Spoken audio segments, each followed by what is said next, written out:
Hey guys. Welcome to Calm History. My name is Stefan. Hey guys, tonight we step quietly, carefully, into the silken chambers and shadowy corridors of Imperial China, where gold walls hide aching silence and embroidered gowns cover bruised ambitions. You're here now, in the inner palace, your every movement tracked, your breath monitored, your future shackled to the whim of a man you may never even meet. The scent of sandalwood thickens the air. Incense curls lazily from bronze burners shaped like dragons. It would be beautiful, if it weren't so terrifying. You probably won't survive this. Hey, if you're enjoying these stories, I'd really appreciate a like or subscribe. I'm curious where you're listening from, so drop a comment with your location and what time it is there. Now find a cozy spot. Take a slow, deep breath, and let your body sink into comfort as we journey back in time together. Congratulations. Now dim the lights, maybe turn on a fan for that soft background hum, and let's ease into tonight's journey together. You step through the meridian gate of the Forbidden City, your slippers barely making a sound on the polished stone. The walls loom around you, crimson and massive, stretching up like the ribs of some long-dead dragon. Behind you, the gate closes with a thud that sounds way too final. Ahead, a line of eunuchs and palace maids stand perfectly still, their faces unreadable, hands tucked in sleeves, ready to escort you deeper into the maze. The sheer scale of the palace is overwhelming, over 900 buildings, all laid out with cosmic precision, aligned with the stars, as if your life now must orbit around someone else's destiny. And it will. That someone is the Emperor. And you? You are one of dozens, possibly hundreds, of concubines who exist to orbit his pleasure. Already, your senses are flooded. Red lacquer. Gold trim. The clink of jade ornaments hanging from your waist.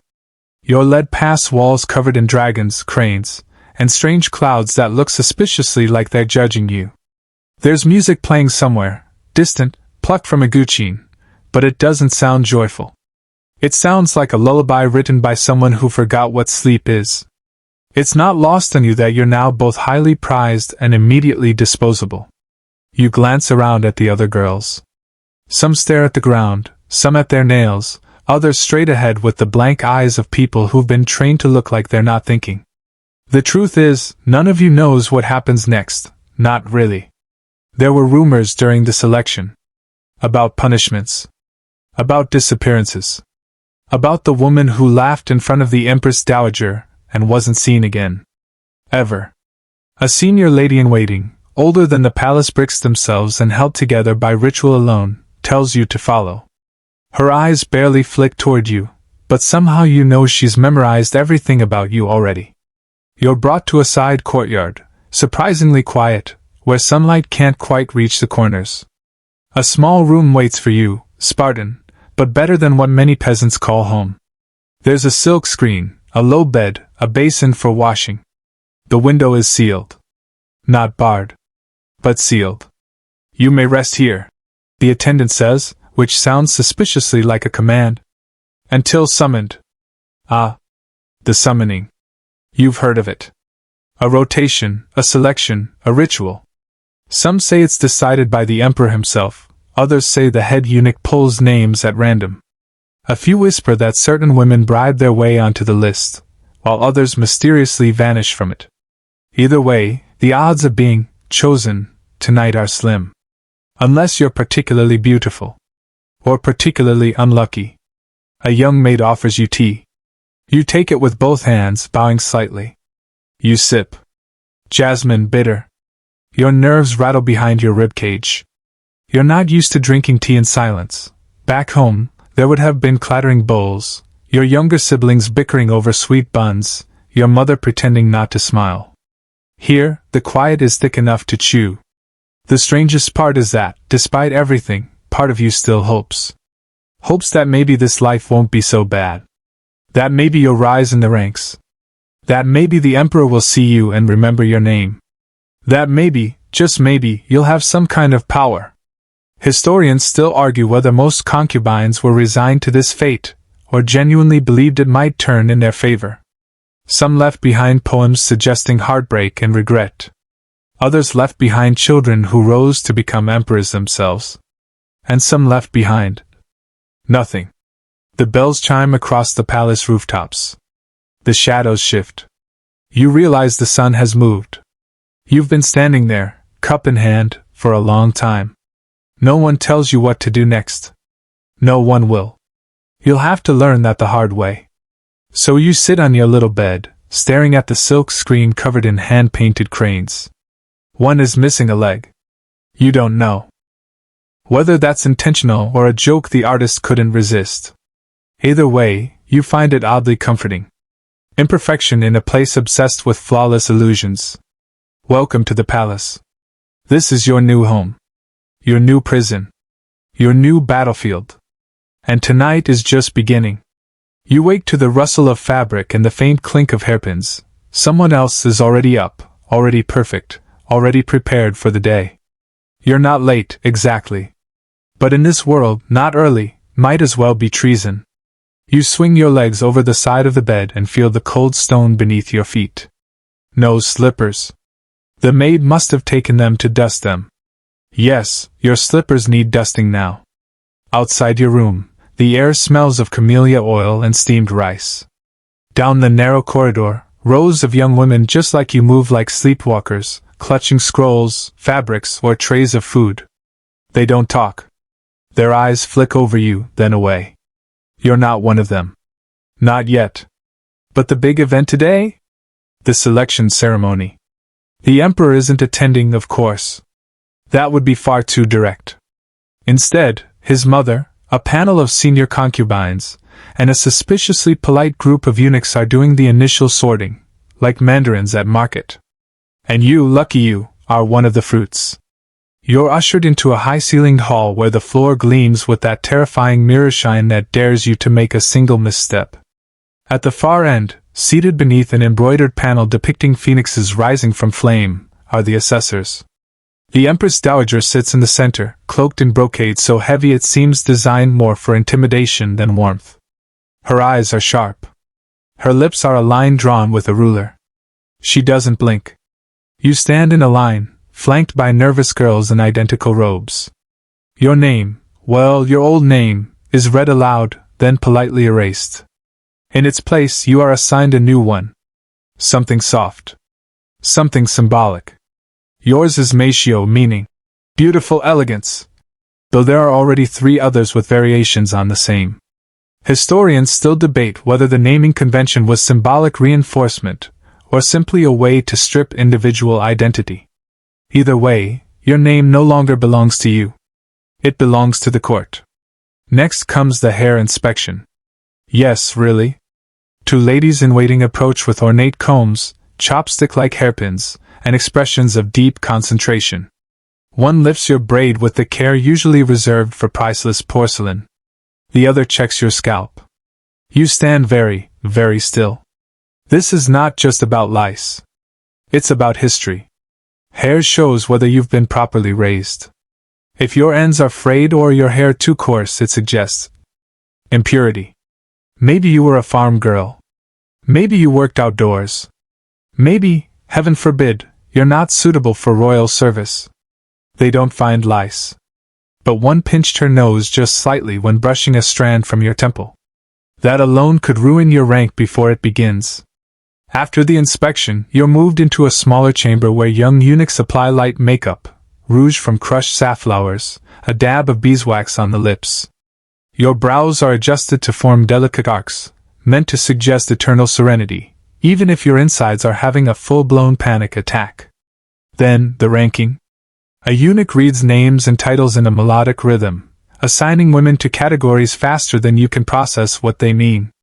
First-rank concubines, second-rank, third-rank, all the way down to attendant maid, and the dreaded reserve, which essentially means still here, just in case. You're named a 4th-rank concubine. It's not glamorous. But it's not exile either. You're given a colored sash to wear, pale lavender. It signals that you're technically visible, but not important enough to be envied. Yet. A few girls start crying quietly. One was placed in reserve, even though her father is a provincial governor.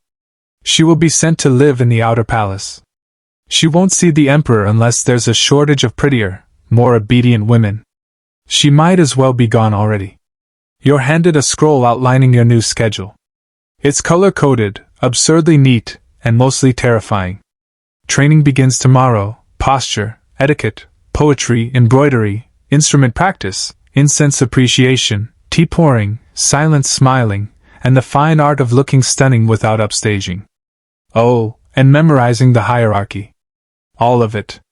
Because if you call someone honored lady when she's actually a virtuous consort, you'll spend a month kneeling in the winter hall.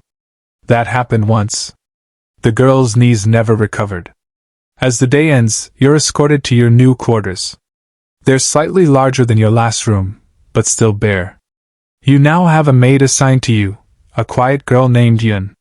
She doesn't talk much, but she's good at folding things. She folds your robes like origami. You try to talk to her, but she avoids your eyes. It takes a while to realize she's been trained not to form attachments. Not even to you.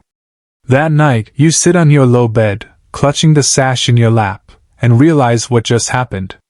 You were sorted, labeled, judged, renamed. And no one, not one person, asked how you felt about any of it. From now on, you will eat what they tell you, sleep when they allow, learn what they require, and smile when you most want to scream. One day, you might be summoned. And when you are, you'll have exactly one night to secure your future, or lose it. You lie down. The sheets are cold. The moonlight hits the floor like spilled milk. Somewhere far off, bells chime again. You're officially a concubine now. Welcome to the machine. The next morning, before the sun even thinks about rising, your door creaks open and Yun enters with the silent precision of someone who's been trained to wake people without waking them. She sets down your folded training robes and bows so slightly it feels more like an exhale than a gesture. You try to sit up, but your neck protests. Your pillow was basically a brocaded brick. You dress in silence, slipping into a high-collared robe of muted silk and the thin lavender sash that marks your fourth-rank status. It's not itchy, but it's stifling. Like wearing expectation. Like wrapping yourself in a ribbon labeled barely tolerated. Yun helps fasten your belt and pins your hair in a simple knot. Then she hands you a tiny mirror. You look presentable. Not beautiful, not yet. But that's not today's goal. Today, you begin your education in survival. You're led to a training hall flanked by courtyards. Dozens of women are already there, standing perfectly still in rows. Some are younger than you. Some older, their eyes already dulled from too many years pretending to be silent silk ghosts. An instructor enters, a woman known only as Madame Ren. Her hair is coiled into a bun so tight it could crack walnuts, and her voice could sand wood. She begins with posture. You're told to stand with your shoulders back, chest lifted, head slightly lowered but not too low. Chin down equals humility. Chin up equals arrogance. Either extreme and you'll be demoted to scrubbing the pavilion of forgotten flowers, which, fun fact, is not a poetic metaphor but an actual building filled with discarded pottery and failed gifts from past concubines. Then, Madame Ren tells you to walk. Not just walk, glide. Heel first? Unacceptable. Arms swinging naturally? Barbaric. You must float like a lotus on a still pond. Your feet are trained to move in half steps. Your wrists must remain loose but elegant. It's not walking. It's theater. And it's exhausting. After 2 hours, your calves ache. But you're not allowed to rub them. Or sigh. Or blink too much. One girl dares to yawn, and Madame Ren snaps her fan shut so loudly that birds take off from the nearby roof. The girl is sent away. No one knows where. She never returns. Next, kneeling. Yes, kneeling. Because in the palace, you will kneel often, before superiors, before the Empress Dowager, before ancestral tablets, and when the time comes, before the Emperor himself. You're shown the proper form, knees close together, hands folded at the waist, eyes downcast. You try it. The floor is harder than it looks. Madame Ren inspects everyone's form, occasionally nudging someone's shoulder or adjusting a spine like she's rearranging furniture. When she gets to you, she pauses, taps your elbow, says nothing, then moves on, which somehow feels worse than being corrected. Later in the day, you're taken to another room, one filled with scrolls, inkstones, and zither. A young scholar greets you, softer than Madame Ren but no less precise. You're to learn poetry, etiquette, and the four arts, music, painting, calligraphy, and go, the strategy game, not the verb. These, you're told, are not for fun. They're for value. Your elegance, your cultural refinement, these are currency now. Your ability to compose a haiku while pretending not to exist? Priceless. The first poem you copy is an ancient one about plum blossoms and snow. You wonder if the poet ever had to do this with a eunuch watching over his shoulder. Probably not. By evening, your fingers are stained with ink, your feet feel broken, and your knees still throb. You're allowed to eat a small meal of congee, boiled greens, and one salted plum. No meat. Not unless your rank improves. Not unless you bear a child. Or unless the emperor is feeling generous and remembers you exist. Historians still argue whether the diet of concubines was based on hierarchy or intended to maintain a particular aesthetic. Either way, you'll go to bed a little hungry tonight. After the meal, you and the others are herded to a courtyard for grace drills. It's exactly as dystopian as it sounds. One by one, you're called forward to bow, curtsy, and walk with a tray of porcelain teacups. Drop one? Demotion. Spill? Public apology. Breathe too loud? Back to posture class. You pass, barely. The final part of the day is meditation. A servant rings a bell and you all kneel again, facing a large scroll of a mountain scene. You're supposed to breathe deeply and clear your mind. But your mind is racing. Not with fear, well, not just fear. With questions. Is your family okay? Do they know how cold it is here? Will you ever see them again? You close your eyes. Try to still your thoughts. But in your head you hear Madame Ren's voice repeating. You are here to please. But not to exist. You sleep that night with legs that twitch and a mind that won't stop looping the plum blossom poem. The stars outside your window are the same ones you saw at home, but they feel farther now. Dimmer. Like they, too, are following court protocol and trying not to get involved. The next day begins before your dreams have a chance to finish. Yun lights the lantern in your room with that same silent efficiency, the flicker casting long shadows across the painted screen. Your legs are sore. Your shoulders ache from trying to look delicate. But there's no time for that.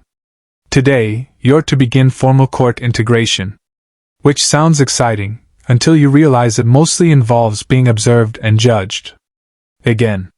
You slip into your lavender training robe and Yun adds a fresh flower to your hair. The scent of osmanthus fills the room, subtle and sharp. It's supposed to calm nerves. It doesn't. The walk to the Hall of Autumn Whisper is quiet. You try to glide the way Madame Ren taught you, but your hips protest. Along the path, other concubines, some high-ranking, some barely above servant, pass you by like ghosts in bright silk. No one speaks. Everyone watches. When you arrive, you're greeted by a lineup of unfamiliar faces. These are the women already integrated into the Emperor's court, the ones with names etched into records, not just scribbled on lists.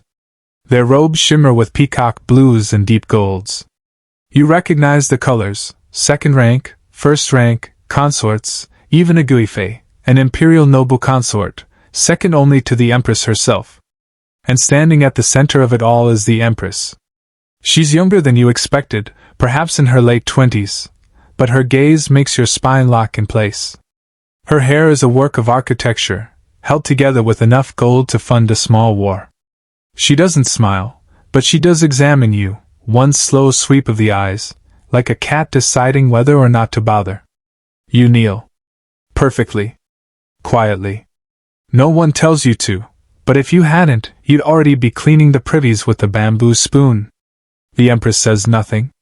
Instead, one of her attendants steps forward to explain that you and 3 others will now begin formal etiquette observation, meaning you'll be trailing behind senior consorts, silently watching, memorizing, and definitely not speaking unless addressed directly. You're told to absorb the atmosphere, which is a polite way of saying, don't get in the way. You follow a consort named Lady Anhua for most of the day. She's gracious but remote, like someone performing kindness out of boredom. She demonstrates the correct way to enter a chamber, left foot first, never the right. She shows how to pour tea with the spout turned slightly inward. Facing someone directly is a threat. She even teaches you how to smile with your eyes, just a little, but only at other women. Never the emperor. Smiling too much at him implies confidence. Or worse, hope. During lunch, you watch Lady Anhua receive a small plate of lotus dumplings.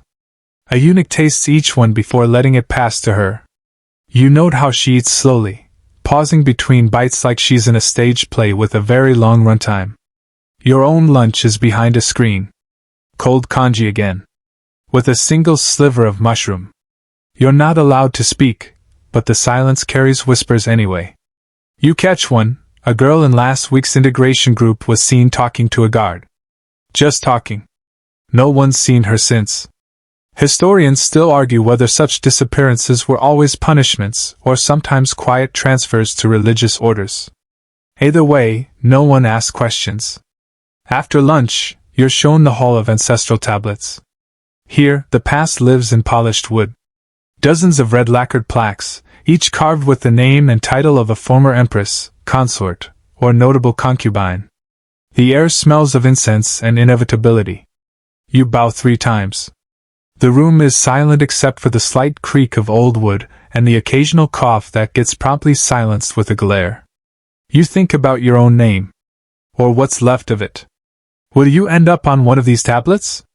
Or will your name be lost entirely, erased, rewritten, forgotten?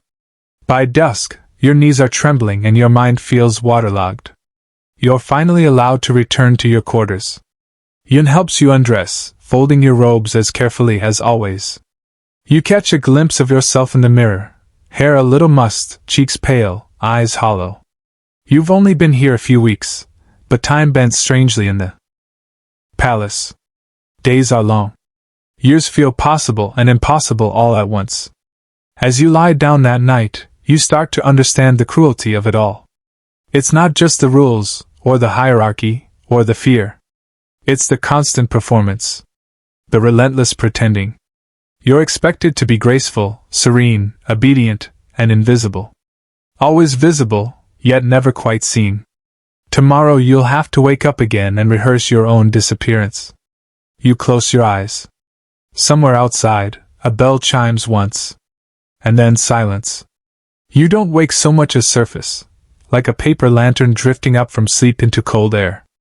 The floor's chill greets your bare feet again as Yun helps you dress, her touch practiced, almost mechanical. The palace is always cool, always quiet, and always watching. Even before sunrise, you feel like you're already on stage. You haven't spoken a full sentence in days. Most concubines don't, unless they've earned the right to be heard. This morning's lesson? Walking. Again. You gather in the stone garden, a wide courtyard paved with smooth river pebbles that make your steps wobble ever so slightly. That's the point, apparently. The Empress, in her infinite creativity, once declared that a concubine's balance reflects her virtue. You're not sure what that means, but it does explain why a girl with flat feet was dismissed last year for inappropriate wobbling. Madame Rin appears, expression carved from jade. She instructs everyone to walk from one end of the courtyard to the other while balancing lacquered trays of polished stones. You're told to smile softly while doing so, as though this were effortless. The tray is heavier than it looks. A whisper of wind could tip it. You make it halfway before a stone slips and clinks against the tray's rim. You flinch. No one else reacts. But later, when tea is served, you're the last to receive a cup. Cold. Half full. That's how punishment works here. No beatings. Just whispers of shame. A missing silk flower. An extra turn sweeping the shrine of the morning moon. The absence of warmth. Eventually it starts to feel worse than pain. After walking practice comes name recognition drills. These are not optional. You are expected to memorize over 200 court names and titles. The Empress Dowager has 6, formal, informal, temple, courtesy, childhood, and posthumous, preemptively written of course. The Emperor's siblings? 15 of them, with titles ranked by mother's rank, order of birth, and whether they were ever caught weeping in public. You recite them from memory, your voice barely above a whisper. If you get one wrong, you must start over. Not just your list. Everyone's list. Together. So yes, your mistake becomes communal punishment. A strategy some call training, and others, more honestly, call psychological warfare. There's a moment during the drill where you feel yourself slipping. You can't remember if Lady Ning is higher or lower than Consort Jin. Your lips freeze. A pause. Then, thankfully, another girl continues without waiting. She spares you. Later, when the group disperses, you manage to whisper, "Thank you," to her. She only glances at you. No words. But her sleeve brushes yours in the breeze. That's enough. Tiny rebellions like that don't go unnoticed. Not by the eunuchs, and definitely not by Lady Sue. Lady Sue is a third-rank consort with a fondness for tea, gossip, and slow, passive takedowns. She's seen you helping the girl who spared you. She now considers both of you attached, which makes you a potential alliance. And alliances are threats. At lunch, you receive an extra pickle with your rice. Which sounds benign, until you learn that Lady Sue hates pickles and sees their presence on someone else's plate as mockery. You only find this out because Yun warns you. Quietly. Casually. Like telling you the weather's about to change. So you push the pickle to the edge of your dish. Then don't eat it. Later that day, during incense appreciation, yes, that's a real thing, you notice Lady Sue watching you. She's seated 2 places away, adjusting her sleeve with bored elegance. But her eyes track you like a hawk watching a sparrow try to look like a pinecone. The eunuch leading the incense session explains the significance of each blend: sandalwood for serenity, agarwood for wisdom, ambergris for longevity. You're asked to identify 3 blind samples. You get 2 right. The third? You say rosewood. It was cinnamon. Madame Ren frowns. Lady Sue smiles. Just a little. You've made a mistake in public. A small one, but enough to confirm her suspicion: you are not a threat. You're merely inept. The relief you feel is irrational. You shouldn't want someone to think less of you. But in this palace, invisibility can be protection. Especially from women like her. As dusk settles, you return to your quarters. Yun brings a basin of warm water for your feet. She doesn't speak, but she lingers longer than usual. That alone feels like kindness. You stare out your tiny window at the sliver of sky allowed to you. It's purple tonight. Faint clouds drifting like brushstrokes. You remember painting once? Before the palace. You painted a pine tree on rice paper. It wasn't good. But it was yours. Now, even your thoughts feel borrowed. Historians still argue whether women in your position lost themselves completely, or found ways to hide tiny fragments. Scribbled poetry. Smuggled letters. Songs hummed under their breath while brushing their hair. You lie down. Let your body stretch against the stiff mat. Somewhere in the palace, a zither is being played. Not for joy. Not for you. But still, it's a sound that isn't silence. You close your eyes and try to hold on to that. You're not sure when it happens, only that it's expected, the moment when they erase the last of your former self. It begins with a summons. A slip of parchment delivered by a eunuch with a voice like falling rice. You're instructed to report to the House of Names at sunrise. Yun says nothing, but the way she tightens your sash a little more than usual tells you everything. This isn't a lesson. This is a transition. The House of Names is tucked behind a row of plum trees, their blossoms barely hanging on in the wind. The building itself is modest, but the inside is nothing short of terrifying. walls lined with bamboo slips and scrolls, shelves stacked with jade seals and ceramic inkstones. This is where the records are kept. This is where history is edited. You're led to a low table where an elderly scholar sits, robes puddled around him like he hasn't moved in decades. His fingers are stained black from ink. His eyes flick over you once, then settle on a sheet of parchment. Your name is on it. Your real name. The one your mother whispered when brushing your hair. The one your little brother used to shout across fields of millet. The scholar lifts a brush and, without looking up, draws a single line through it. You flinch. Quietly. Internally. But enough. You're given your permanent court name, Jinglian. Quiet Lotus. A name selected not for its beauty, but for its function. Jing, for stillness. Lian, for purity. Together, they suggest serenity, patience, and the ability to float unmoved on muddy water. Whether this is meant as a compliment or a warning is never clarified. You're made to bow 3 times before a carved tablet bearing your new name. It will be added to the official court registry, alongside hundreds of others. One day, if you rise in rank or bear a child, it might appear in the Imperial Almanac. But today, it's just a name. Not yours, not really. On the way back to your quarters, Yun finally speaks. You were lucky, she says, eyes lowered. Some get names like Red Sparrow or Jade Fragrance. You ask, why is that unlucky? She shrugs.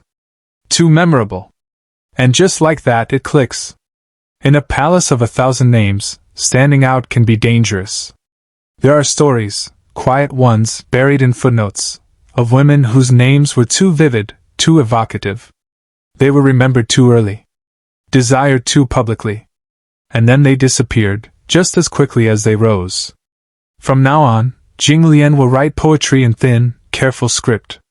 She will smile softly during etiquette drills.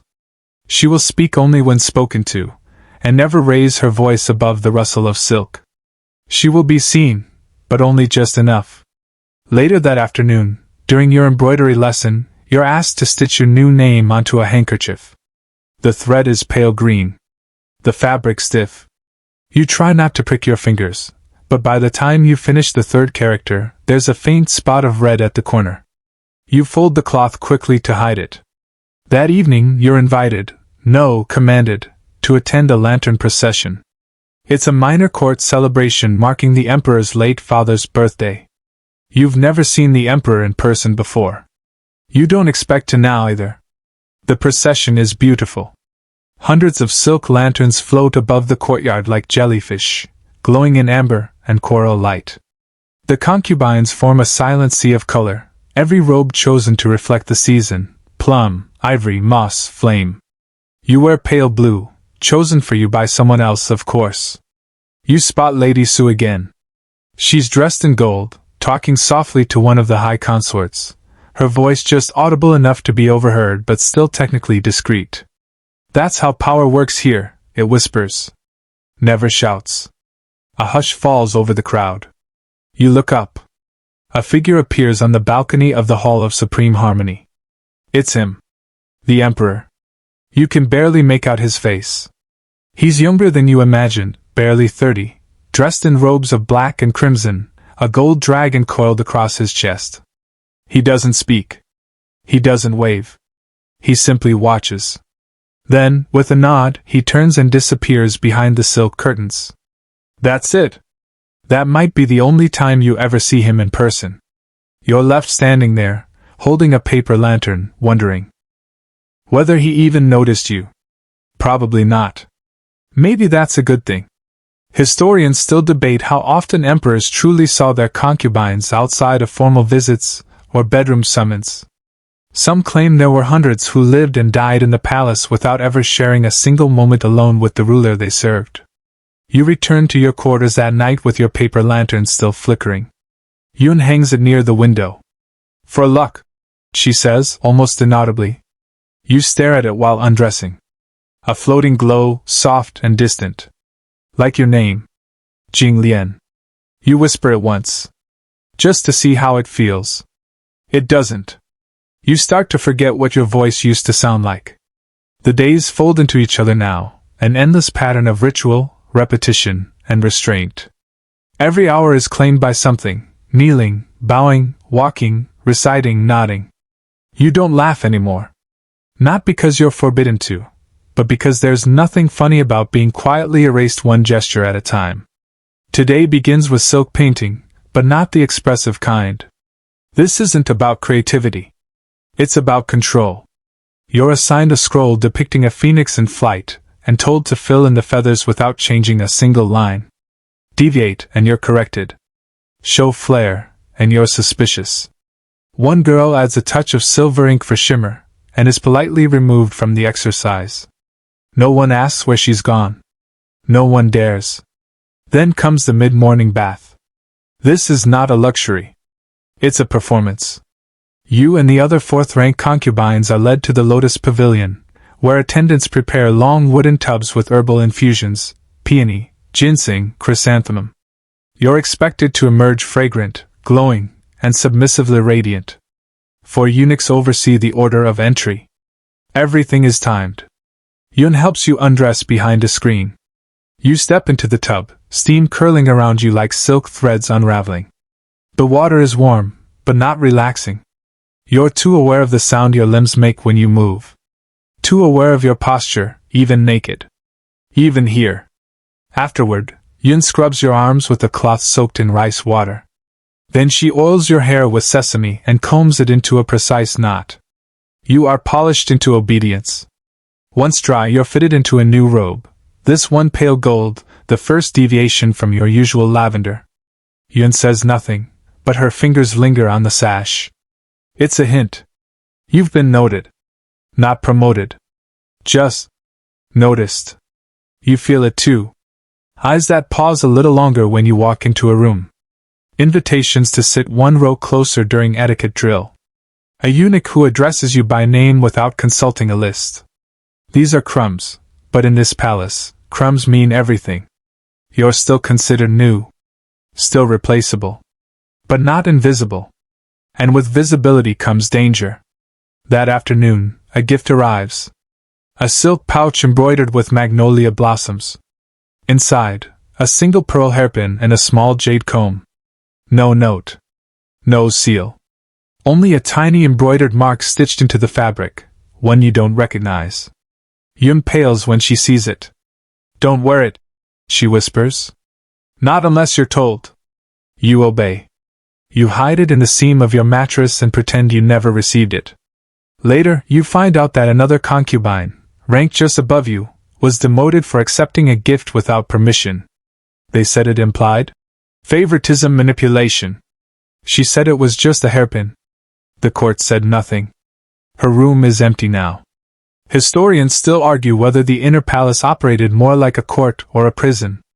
But to you, it's starting to feel like both. A place where even kindness might be a trap. Evening falls. You're summoned again. This time, not to training.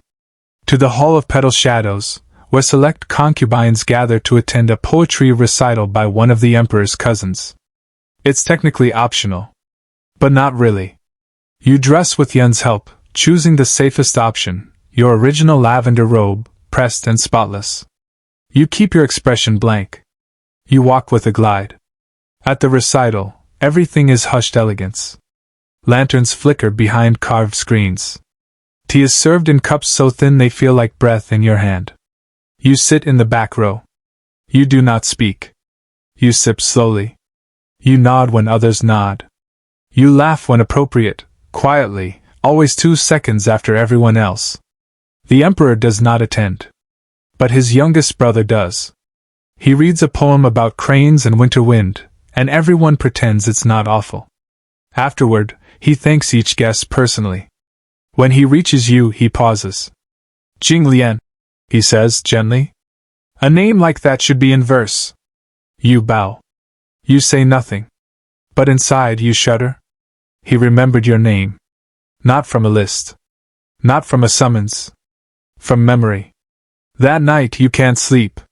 You lie in the dark, listening to the soft creak of the palace settling and wondering, was that comment a compliment? A test? A warning?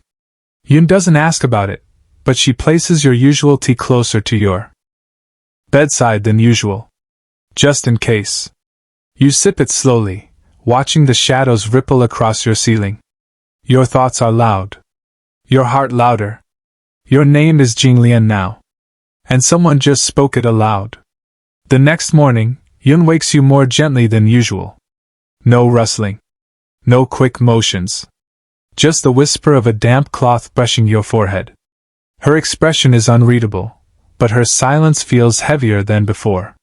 You sit up, dazed from a night of fragmented dreams, whispers in the dark, jade combs glinting in unfamiliar hands, and your name echoing in voices you don't recognize. The pearl hairpin remains hidden in the mattress.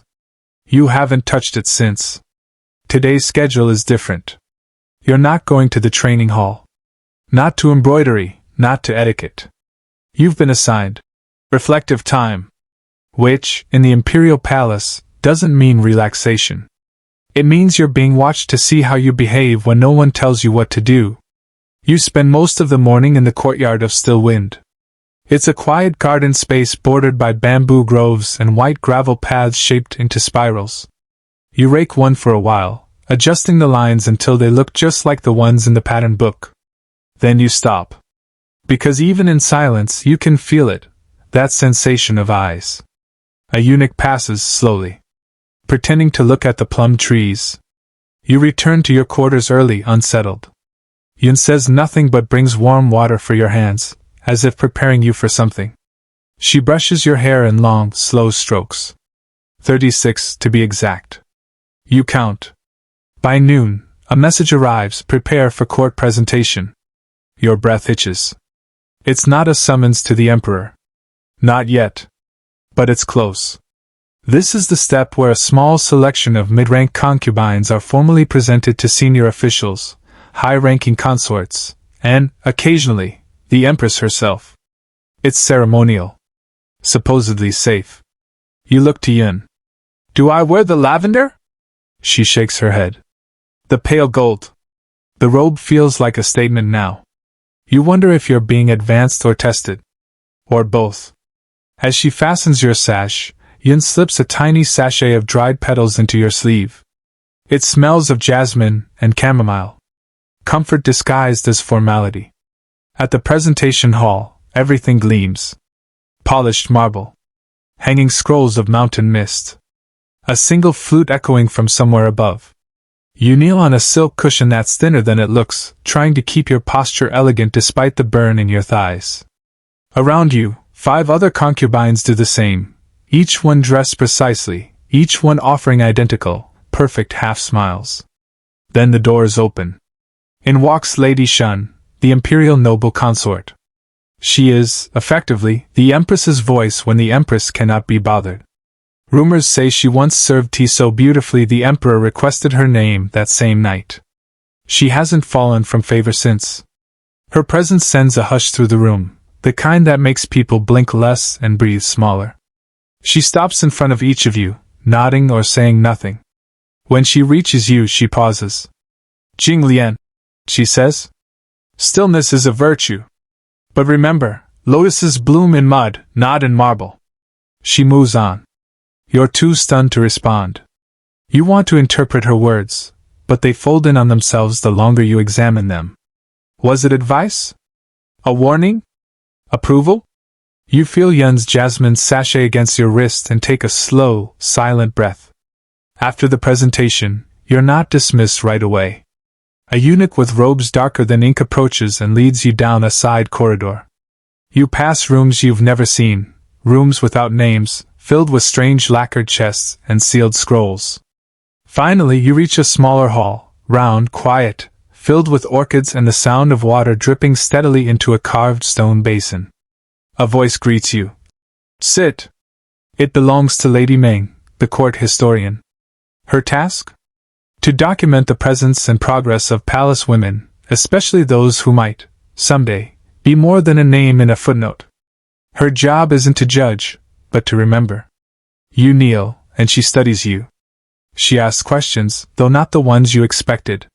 Have you written poetry? Yes. Have you received any unusual gifts? You pause. No. Do you miss your family? I don't think I'm allowed to. She chuckles. Softly.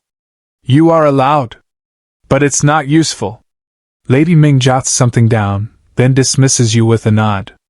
The moment you step back into the corridor, your legs feel rubbery. You realize you've passed something.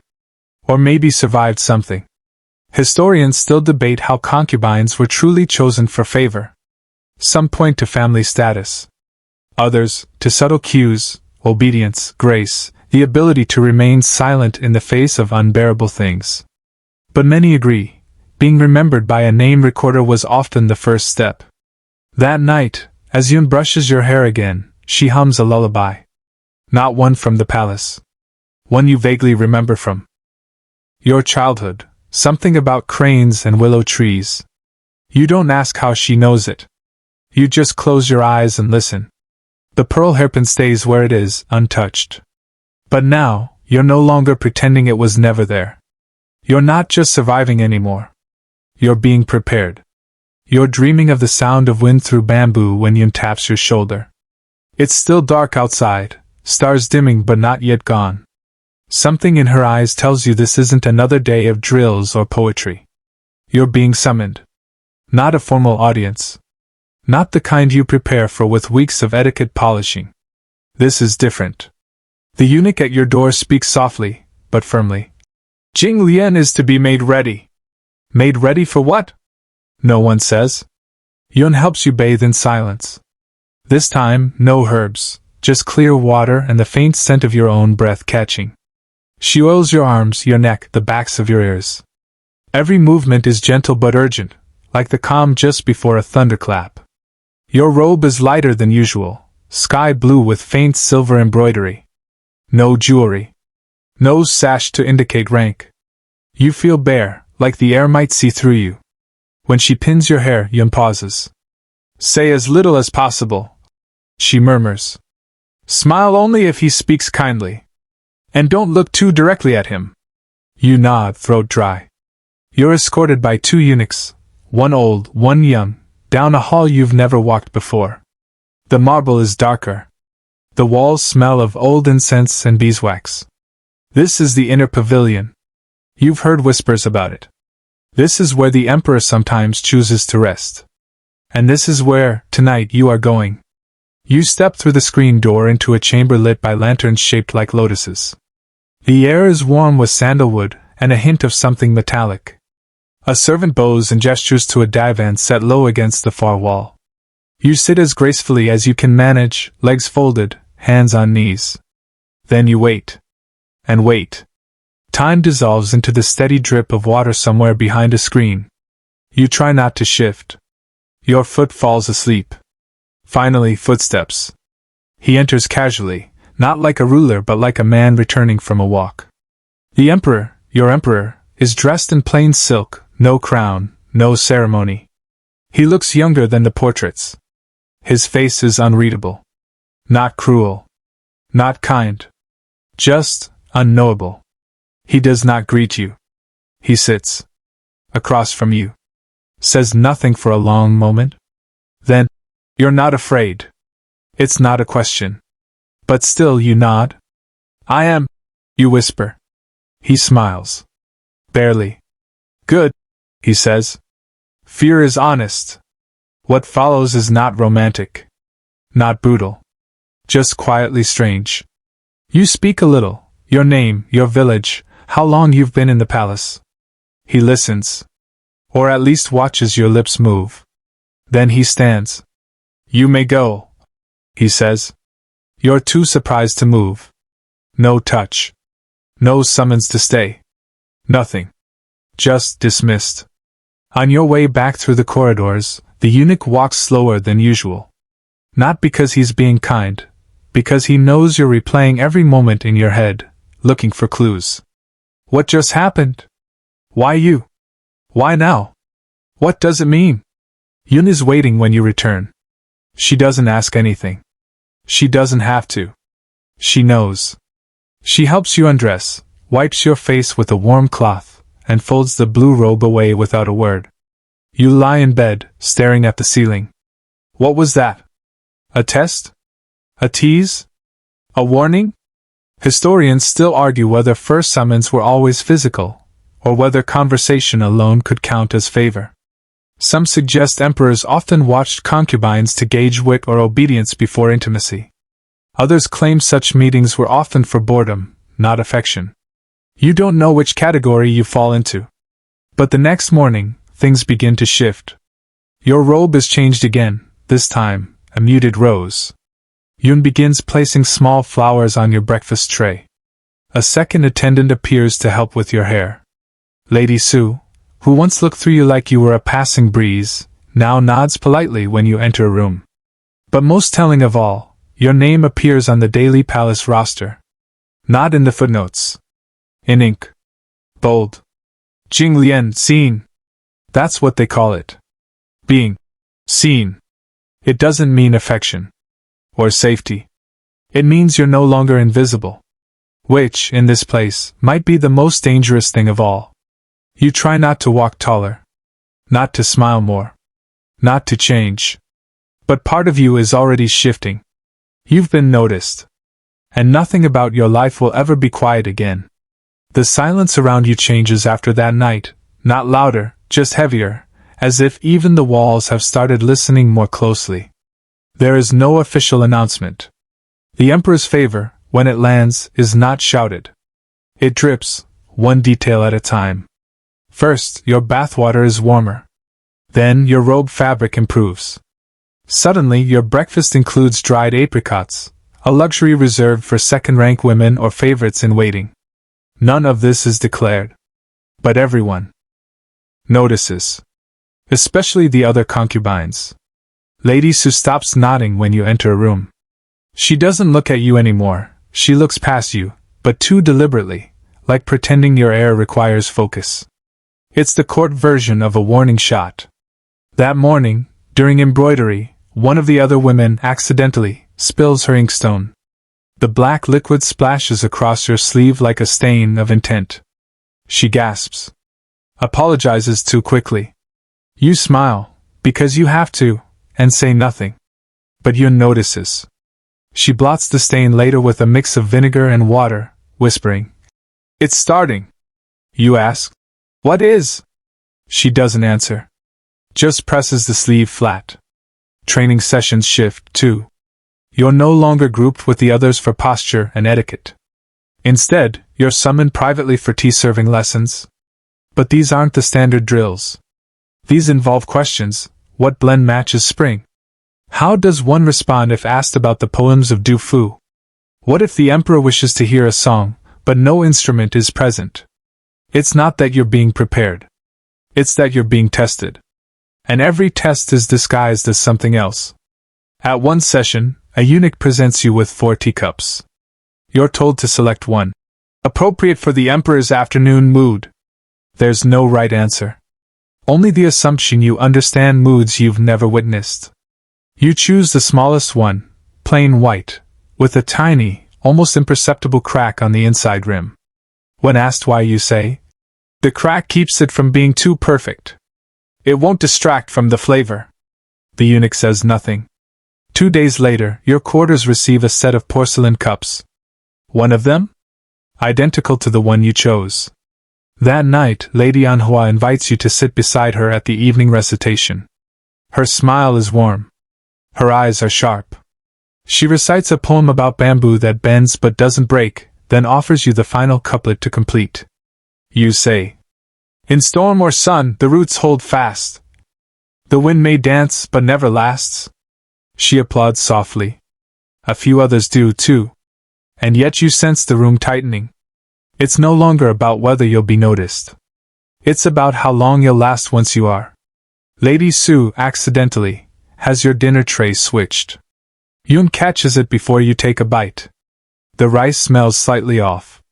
Nothing dramatic. Nothing deadly. But enough. The next day, you're offered a silk scarf by one of the younger concubines, pale peach, hand-stitched, delicate. You accept it graciously. That night, it disappears from your room. Historians still argue how frequently sabotage occurred among palace women. Official records are silent, but private memoirs and forbidden poems tell a different story, one of burned sleeves, broken combs, powdered glass and tea. It wasn't always violence. Sometimes it was reputation. A whisper in the right ear. A concern raised about a girl's loyalty. A rumor, once begun, that never really ended. So you learn. You learn to check your sleeves before dressing. You learn to wait 3 seconds before taking a sip of tea.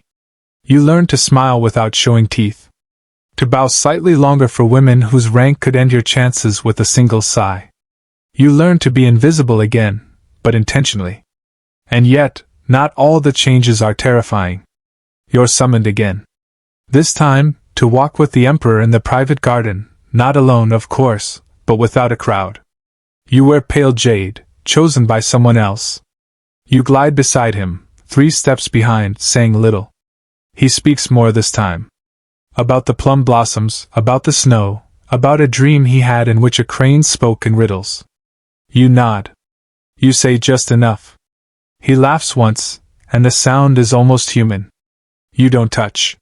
You don't linger. But afterward, your name moves up 1 position on the morning court chart. Jing Lian, acknowledged. That's the word now. Not just seen. Acknowledged.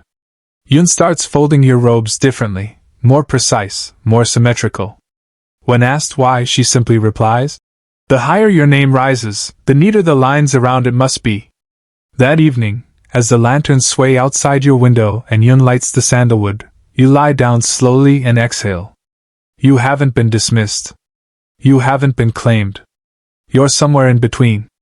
And in this place, that might be the most precarious position of all. You begin to understand that power in the palace isn't held, it's balanced. Not like a sword. Like a porcelain bowl on a slick wooden shelf. Just a nudge too far and it shatters, no matter how beautiful. And right now, you are the bowl everyone keeps glancing at, admired, resented, and watched for the moment you tip. This morning, your breakfast includes lychees. You don't touch them. Yun sees to that. She never says it outright, but her subtle glances are enough. Sweet fruit is often reserved for favored concubines. So if someone added it to your tray without approval, it could be a trap. If someone did approve it, eating it could imply you know your own rising status, and that's just as dangerous. Later, while brushing your hair, Yun murmurs, "You're being watched by more than the emperor now."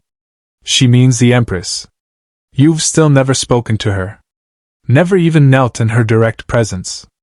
But the shape of your days suggests her influence. Your new calligraphy lessons include forbidden poems that must be copied, not read aloud.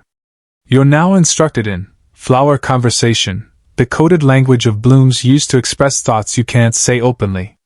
And your embroidery instructor now emphasizes not just beauty, but restraint. Never finish a pattern fully.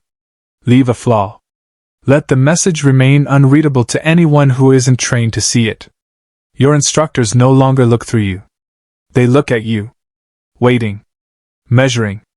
Wondering which direction you'll fall. That afternoon, Lady Sue passes you in the corridor. She pauses, her fan open like a half-lidded eye. "Your walk has improved," she says, a voice like sugar and vinegar. Almost like someone who knows where she's going. You bow, keeping your tone mild. "I go where I'm sent." She smiles. "Of course you do." And then she glides away, her silks whispering behind her like something venomous. It gets worse. That evening, your name is removed from the standard meal rotation and added to the personal preference list. Which sounds like a promotion, until you realize this means your food is no longer randomly assigned. It's personalized. Tracked. Every ingredient noted. Every portion counted. The Imperial kitchens now want to know if you dislike garlic. Or ginger. Or duck. This isn't for your comfort. This is the court's way of saying, we are now responsible for what happens to your body. And so is the Empress. Historians still argue about the extent of an empress's control over concubines. Some records paint her as a ceremonial figurehead, busy with rituals and ancestor worship. Others depict her as a political gatekeeper, vetting and managing every woman who came near the emperor, especially the ones he started to remember. You're beginning to see the truth is both. Because that night, you receive an invitation. Hand-delivered. Sealed with the lotus stamp of the empress herself. It's for tea. Not a summons. Not a command. Just tea? But you feel your stomach twist anyway. Yun dresses you in dove-gray silk. It's the color of respect, not ambition. You don't wear jewelry. You apply no rouge. You let your face remain bare, like the surface of a quiet lake. The Empress's pavilion is carved from cedarwood, fragrant even in winter. Inside, it's warm and dim, lit only by amber lamps shaped like peonies. She sits alone on a raised dais, robes of winter white wrapped around her like fog. Her face is smooth. Her eyes are still. She gestures for you to sit. You kneel. Perfectly. Painfully. Tea is poured. Not by her. By a maid whose eyes never lift from the cup. Silence. Long. Comfortable, for her, at least. Then she speaks. They say you have a talent for restraint. You bow. I try, Your Majesty. She sips. Restraint is useful. Until it's misinterpreted as ambition. You keep your gaze lowered. I have no ambition, you whisper. The Empress places her cup down with a click that sounds far louder than it should. No one has ambition here, child. Only mistakes. You say nothing. What can you say? She nods to the servant. Tea is refilled. Then, quietly. The Emperor likes quiet things. I admire your stillness. I hope it is not a costume. You bow again. This time deeper. She allows you to sip your tea once more before she dismisses you. You rise, knees aching, and back away the way you've been trained, never turning your back, never rushing, never trembling visibly. When you return to your quarters, Yun is waiting. She doesn't ask. But you tell her anyway. She wanted to see if I was pretending. You say. And were you? She asks softly. You consider. I don't know anymore. That night, sleep evades you. The silence in the room presses on your chest. You think of the Empress's voice. The way she never raised it. The way her warning felt less like a threat and more like a truth. You are no longer a girl with a number on a list. You are a name with weight. And weight can either anchor you or pull you under. It begins with a rumor. As so many things do in the palace. You hear it first from a passing maid, whispered behind a sleeve. The Emperor has grown tired of Lady Su. A second-ranking consort. Powerful. Poised. And recently, absent from the morning court chart. By afternoon, the rumor has grown teeth. The reason? A misstep. A comment, perhaps, overheard in the wrong corridor. Or a scroll gifted that contained a subtle, dangerous poem. Or maybe, just maybe, her timing was off. One smile too sharp. One bow too slow. By evening, Lady Su's name is removed from her chamber door. And that's when it hits you. No one is untouchable. Not even her. Yun enters your room with a fresh robe, light ivory with blue trim, the kind typically reserved for mid-rank evening duties. Your name is now among those eligible for minor ceremonial appearances. You're to attend a moon viewing tonight in the Pavilion of Gentle Reflection. It's a step up. But your stomach knots anyway. Because if Lady Su can fall, then what exactly are you walking into? The pavilion is delicate, perched on the edge of a small lake designed more for poetry than practicality. By the time you arrive, the sky is navy velvet, and the moon hangs low and full, mirrored in the still water below. Lanterns bob in the breeze like fireflies. Incense curls from stone braziers, drifting through the air like forgotten dreams. Other concubines are already seated. A few you know by name. Most you recognize by rank, based on embroidery patterns, color restrictions, and how many cushions they're allowed to kneel on. You take your place near the outer ring. Not too close to the high consorts. Not too far to be forgotten. The middle place. The dangerous place. The Emperor arrives late. As always. He doesn't apologize. As always. And yet, his presence still draws every breath from the garden. He doesn't sit. He walks slowly, hands behind his back, speaking only once, to Lady Anhua, who offers him a riddle. He answers it incorrectly, then laughs. The sound is strange. Unsure of itself. Then, without warning, he turns toward you. Jing Lian, he says. Calm. Casual. Like he's trying your name on for size. Do you like the moon? You bow, heart suddenly a drumbeat in your chest. It is patient, you say softly, and never competes with the sun. A pause. He smiles. Lady Anhua lifts her teacup slightly. You're not sure if it's approval, or a funeral toast. The Emperor doesn't ask you more. But he stays near your part of the garden longer than necessary. You feel the ripple that leaves behind. After the gathering, you're not dismissed. You're escorted to a second chamber, a smaller one, warm with candlelight and quiet. He's waiting. This time, he offers tea himself. You kneel. You accept. You drink. There are no grand declarations. No confessions of affection. Just his voice, low and conversational. He asks about your paintings. You didn't know he knew about those. You tell him you paint birds. Always birds. Because they can fly.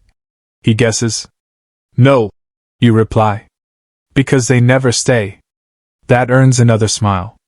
You're not like the others, he murmurs. You want to ask what he means. But you don't. Because here's the truth, you are like the others. You were trained the same way. Scrubbed the same way. Named the same way. And now, apparently, tested the same way.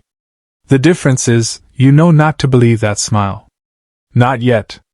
He reaches forward and places a folded paper in your palm. Burn this before morning, he says. When you return to your quarters, Yun is waiting. She doesn't ask. You don't explain. You place the note on the edge of your incense burner, and watch it curl into ash. But not before reading the single line written in precise, imperial brushwork. There is no safety in being loved. That night sleep is shallow. You dream of birds. Not flying. Just circling. Historians still argue whether concubines were truly loved by emperors, or merely used, elevated, discarded, then immortalized in scrolls as footnotes. One line. One name. One story, lost in the lacquered blur of 10,000 others. You feel yourself becoming a story? And you don't know whether that's a blessing, or the beginning of the end. The first thing you feel that morning is the weight of it. Not the robe, not the air, not even Yun's careful movements as she dresses your hair. The weight is internal. Like something's shifted inside you. Like a new room has opened in your chest and filled itself with something cold and bright. Yun notices. She doesn't speak, but when she fastens your sash, she lingers, adjusting it twice when once would do. You glance at her. She glances at the door. Something's coming. You feel it before it knocks. The eunuch who arrives is new. Young. Too polished. He bows and hands you a sealed scroll. No words. No eye contact. Yun reads it first. You're summoned, she says. You already know. But this time, it's not to the Emperor's garden, or to any ceremonial hall. It's to the chamber of tranquil inquiry, a place known not for its beauty, but for what happens when the palace needs answers. The scroll doesn't say why. You don't ask. Yun dresses you in seafoam silk, no jewelry, no fragrance. She brushes your hair lower than usual, modest. Safe. You notice her hands tremble once, then steady again. As you leave, she bows. Not the daily bow. The deeper one. Just in case. The chamber is quiet. More like a shrine than a courtroom. The windows are covered, the air still. You kneel on a mat in the center. Alone. And then the questions begin. They come from behind a screen. The voices are calm, male and female both. Officials. Not judges. Not yet. They ask about your interactions with the Emperor. How many? When? Who was present? You answer carefully. They ask about gifts, notes, anything you may have received that wasn't officially recorded. You lie. Because the note is ash. Because your memory is yours. Because no one survives the truth here unless it's already been approved. They ask about Lady Sue. You freeze. Then answer softly that you've had no direct contact since your arrival. They accept this. For now. Historians still argue whether the palace's internal investigations were genuine attempts at justice or just another tool for hierarchy maintenance. Either way, once summoned to tranquil inquiry, you are never quite the same. Sometimes it cleared a name. Sometimes it quietly erased one. You're dismissed an hour later. No verdict. No punishment. No confirmation. But everyone will know. Because in this place, whispers are louder than trumpets. By dusk, the other concubines won't meet your eyes. Some turn their heads. Others bow too quickly. One brushes past you and lets her sleeve catch on yours, then jerks it back like she touched fire. Only Yun is unchanged. She serves your meal as always. Warms your water. Lights the sandalwood. You didn't deny anything, she says quietly. But you didn't confess either. You nod. Is that bad? Yun's silence is the longest one yet. That night, you find a small note folded into your robe's hem. No signature. Just a line. Even quiet lotuses grow roots. You burn it without reading it twice. The next day, you are not summoned. No messages arrive. You are not listed for ceremony, or poetry, or garden service. You are placed on pause. A strange kind of limbo, common in the court, either punished nor promoted, just set aside. As if the palace is waiting to see what shape you'll take next. Your meals are smaller. Your training sessions stop. Yun remains, but even she has less to do. You find yourself with hours to spare. Dangerous hours. Thinking hours. So you begin writing. Tiny poems. Small fragments. Scraps hidden in your scroll cases and sleeves. You write about snow that falls in spirals. About birds that sing too early. About girls who are renamed and repotted like flowers. You don't sign them. But you know they're yours. This, too, is a kind of survival. And as the days pass, the air around you begins to shift again. Slowly. Silently. Like a tide rolling in beneath the ice. You wake to wind. Not the kind that howls, but the kind that slips through the gaps in the palace woodwork, rattling paper screens and setting silk lanterns swaying. It's colder than it should be for the season. A change in the air that has nothing to do with weather. Your meals are still small. Your name is still absent from the court ledger. But something is shifting. And then, a message. Not on scroll, not by eunuch. This time, it's a single plum blossom, fresh, newly clipped, laid on your pillow while you bathe. No note. No signature. Yun stares at it for a long time before speaking. You've been remembered. You don't ask by whom. You both know. The blossom means a decision has been made. Someone, somewhere, behind veils and carved screens, has decided that your name is to be placed back into the current. You're not on pause anymore. And the current is swift. That evening you're summoned, not by title, but by name. Jing Lian. 2 syllables. Whispered. Waited. You follow a eunuch through a passage you've never taken, flanked by moonlight and lanterns and the rustle of distant chimes. You pass no other concubines. Only silence. You enter a low chamber warm with incense and orange glow. The emperor is there. Waiting. Not in robes of ceremony. In pale blue linen. Uncrowned. Unreadable. He gestures to sit. You do. You say nothing. There's tea already poured. A cup placed in front of you.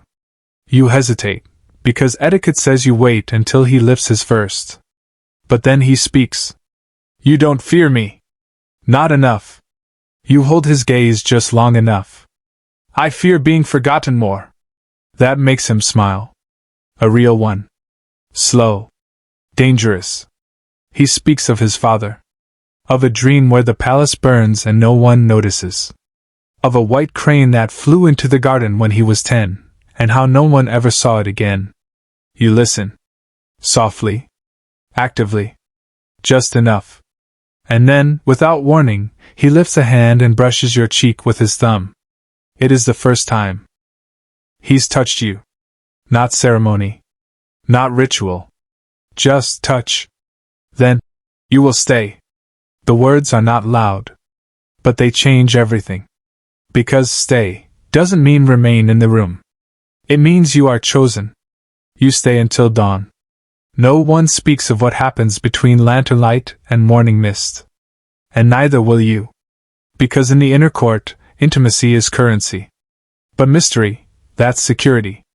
When you return to your quarters, Yin is already waiting. She doesn't ask. Just lights the coals for your bath and brings the robe with phoenix-threaded sleeves. Not the imperial phoenix. The quiet one. Hidden among clouds. Flight paused. 2 days later your name is moved. You are no longer listed as 4th rank. You are now noble Lady Jing. Not high enough to threaten the true consorts. But high enough to be noticed. Too high to be safe. You're given a new room, larger, with its own enclosed garden. You have 2 maids now. Yun remains, of course. The second, a girl named Suyin, is all nerves and quick steps. Your meals change. So does your schedule. Now you receive court visitors. Other concubines drop by with silk fans, casual, gifts, and veiled comments. Each one is a test. A trap wrapped in pleasantries. Lady Anhua sends you a scroll of poems. All about lakes. All of them vaguely referencing exile. Lady Su, who should be invisible now, somehow sends a pressed flower in a folded fan. A reminder that silence isn't the same as surrender. You respond with courtesy. You respond with restraint. You respond with nothing they can use. But inside? Your breath tightens each morning when the sun paints the floor. Because being chosen doesn't mean being secure. It means being watched more closely than ever before. Historians still debate what defined a favorite concubine. Was it affection? Was it politics? Was it beauty, or timing, or the uncanny ability to be exactly what the emperor needed and never more? No one agrees. But you know this much. Being favored doesn't make you powerful. It makes you a threat to someone else's power. And now, the countdown begins. Not to your rise, but to your fall. Because no concubine stays favored forever. And you've just entered the most dangerous place in the entire palace. The Emperor's memory. You begin the day by choosing your silence. That's the first skill of favored concubine masters, not what to say, but what not to. When to let the pause hang. When to tilt your head just enough to suggest you understand, without confirming it. When to bow slightly longer, as if in deference, when in fact you're giving nothing away. The robe today is pale lilac, embroidered at the cuffs with vines so delicate they vanish in certain light. Yun selects it with care. It's soft, unthreatening. A color that says I belong here, but not too much. You don't wear perfume. Not after last night. Not after being summoned. This morning, there's no breakfast tray. No routine. Instead, a private eunuch delivers a new schedule, one with your name inscribed at the top, not tucked among the dozens of lesser ranks. Your presence is now anticipated. Monitored. And perhaps resented. You spend the early hours in the fragrant hall, a place of reflection meant for women favored by the emperor. Only 3 others are present, Lady Anhua, a consort Mei you've only seen at a distance, and a woman called Zhuqin, who speaks softly and never twice. None of them greet you. But all of them note your arrival. You're given ink, paper, and a single brush. The instruction is simple: copy the teachings of Confucius. 1 scroll, by hand, in perfect calligraphy. It's not about morality. It's not about wisdom. It's about control.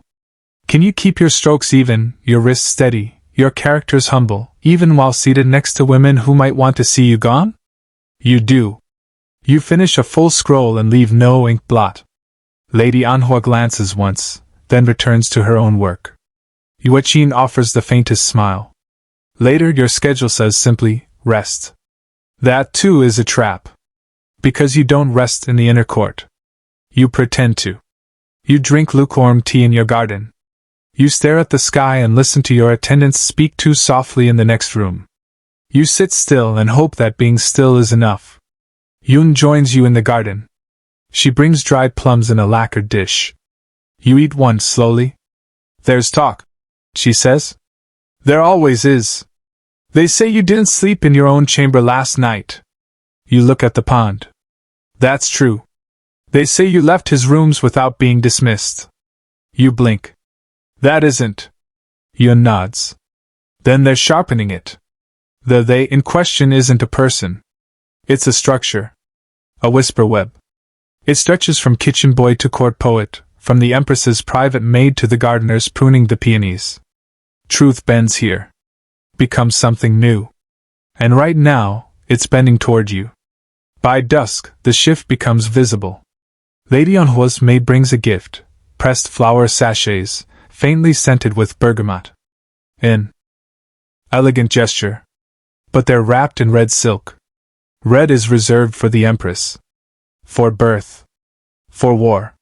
You smile. You bow. You send them back. With thanks, but no explanation. That night you're not summoned. And that, too, is part of the test. Because once you've been remembered, being forgotten even briefly becomes a kind of punishment. You lie on your mat, eyes open, the lantern flickering above you. Yun says nothing as she clears your robe. But she does place a note by your pillow before leaving. He likes the quiet ones. But he keeps the clever ones. You don't sleep easily. Because here's the truth they never tell you. Once you've spent a night in the Emperor's chamber, you're no longer part of the group. The others may still smile. Still bow. Still compliment your calligraphy. But you're not one of us anymore. You're now other. You're a rival. A rumor. A threat. Historians still argue over how many women lived like this, hovering in the space between elevation and exile, protected by nothing but the emperor's mood and their own ability to seem smaller than they were. Some wrote poems in invisible ink. Others left no trace but a name in an old registry. You wonder which kind you'll be. You rise early the next day, dress in seafoam gray, and walk the garden before breakfast. There are cranes at the edge of the pond. You watch them in stillness. Because even birds that fly first must stand perfectly still before they leap.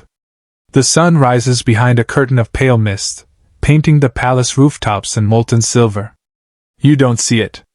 You feel it, filtered through layers of brocade, through the hush of footsteps in the corridor, through Yun's gentle hands adjusting the folds of your sleeve for the third time this morning. You're not being dressed today for poetry. Not for painting. Not for prayer. You're being dressed to wait. Because the message was clear and wordless. The Emperor may summon tonight. Not will. May. And so, you spend the day as a shadow of yourself, wrapped in restraint, polished into near perfection, all for a moment that might never come. Your robe is lavender again, a deliberate echo of your earlier days in the court. A reminder, perhaps, that you remember your place. That you are grateful. That you are not trying to rise too quickly. This is all theater. And you are both actor and stage. You practice pouring tea until your wrists ache. You have Yun test your scent, sandalwood and lotus root, barely detectable, like memory.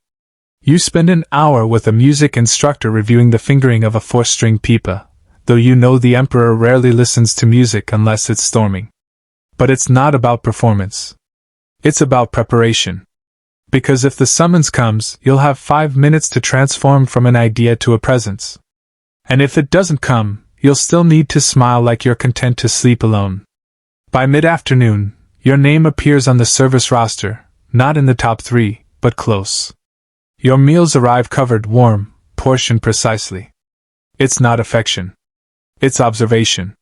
You are being watched, evaluated not just by the Emperor, but by everyone who once dismissed you as another silk-wrapped sigh in a hallway.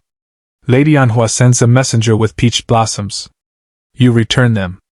Lady Yuqin sends nothing at all. Which is somehow louder. The Empress sends you an invitation. A private tea again. Just the two of you. You go. The chamber is unchanged. Dim. Calm. Cedar-scented.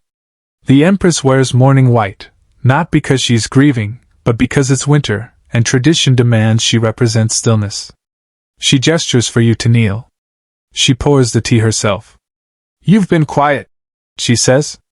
I try to be. And yet everyone is talking about you. You don't answer.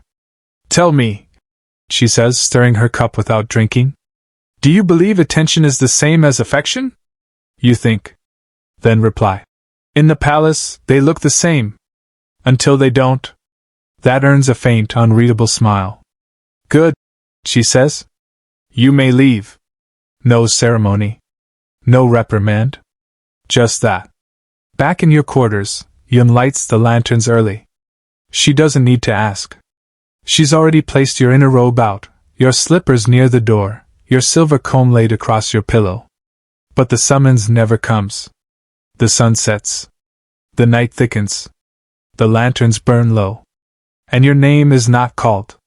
Historians still argue whether such non-summons were intentional tests, or simply the Emperor's whim. Some accounts suggest he delayed deliberately to see how a concubine would handle disappointment. Others claim the eunuchs quietly rearranged the schedule, depending on whispers they overheard. You don't sleep much. But you rise the next morning as if nothing happened. You pour your tea without spilling. You embroider a phoenix feather without breaking the thread. You walk past Lady Anhua and nod without expression. You wait without cracking. Because in this place, waiting is not weakness. Waiting is warfare. Later, during a calligraphy session, a tiny slip of silk is passed to you under your scroll. No seal. No signature. Just 6 words inked in black. Some lotus roots grow through stone. You fold it. You burn it. And you smile. Because they're still watching. And you are still here. The frost thickens on the courtyard tiles by morning, painting the stone in a veil of white. Even the air feels slower, as if the palace itself has paused its breath. You wake before the bell, already sitting upright when Yun enters. She doesn't startle. She's learned you barely sleep now. Today begins like any other, a bath in cold water infused with dried orange peel and salt. Robes laid out like offerings. Hair combed into loops so smooth you can't feel where they begin or end. You look into the mirror and barely recognize the girl who first arrived, soft-faced, hopeful. That softness has been sanded away. You wear sea glass blue. Simple, stately.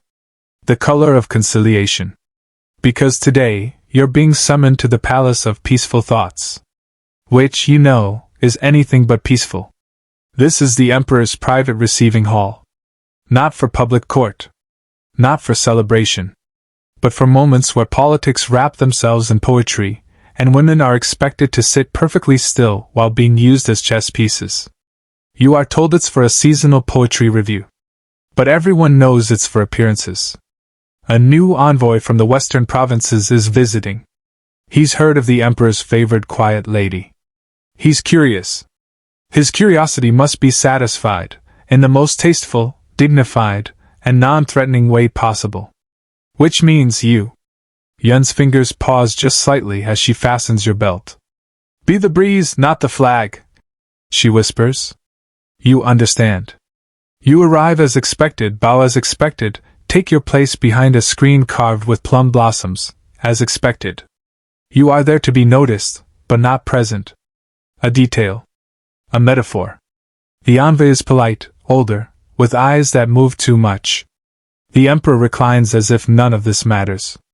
But his hand resting on the scroll beside him, tightens just slightly when your name is mentioned. You recite a verse when prompted. Soft. Measured. About mountain fog. The envoy nods, satisfied. Your presence has accomplished exactly what it was meant to, affirmation that the court is thriving. That the Emperor is discerning. That you are both a tool and a symbol. And then, unexpectedly, you're invited to speak again. This time, the envoy requests a poem of your own. The air tightens. The emperor says nothing. You bow and recite a piece you wrote weeks ago, never meant for court. Still pool and shadow. No splash, no ripple, no sound. But something waits there. The envoy claps. The emperor does not. But when the meeting ends, and the officials depart, he turns to you. You wrote that for yourself, he says. You do not deny it. He studies you.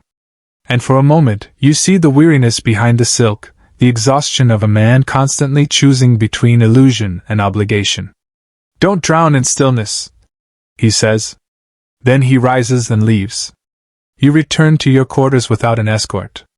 Yun is waiting with sweet chrysanthemum tea and warm slippers. You sit. Quietly. Let the steam rise and fade. That night something shifts. You are not summoned. But someone else is. You hear it whispered by the kitchen girls. A new concubine, recently arrived, was called to the emperor's chambers for the first time. Not just any girl, Qin Ro, niece of the Minister of Rights. She's younger. Fresh. Beautiful in the kind of way the court favors every few seasons. All pale cheeks and eager nods. A silk blossom, not yet bruised by frost. The shift is immediate. Your name on the court list? It moves 2 spaces down. The plum dishes at lunch? Removed. Yun says nothing, but when she brushes your hair that night, she hums a lullaby you haven't heard since your first weeks here. You ask, what is she like? Too fast, Yun says softly. Too bright. She doesn't mean it kindly. Or cruelly. Just plainly.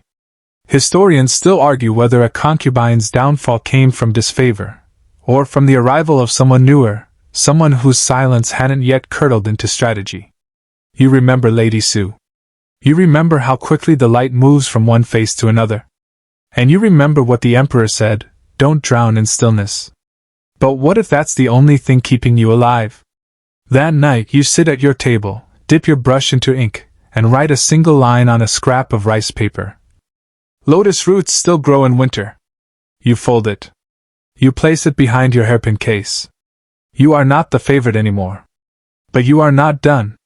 The palace always seems to hum differently after a new favorite appears, quieter, yet somehow more brittle, like the hush before a vase falls. You feel it in the air now. Every step you take, every glance thrown your way, is tinged with speculation. They want to know, will she fight? Will she fade? You choose. Mather. You choose to observe. Qin Ro arrives like spring thunder, soft but impossible to ignore. Her robes are bolder than yours ever were, rose silk with golden cranes, hairpins that catch the sun and throw it in people's eyes. She giggles too often.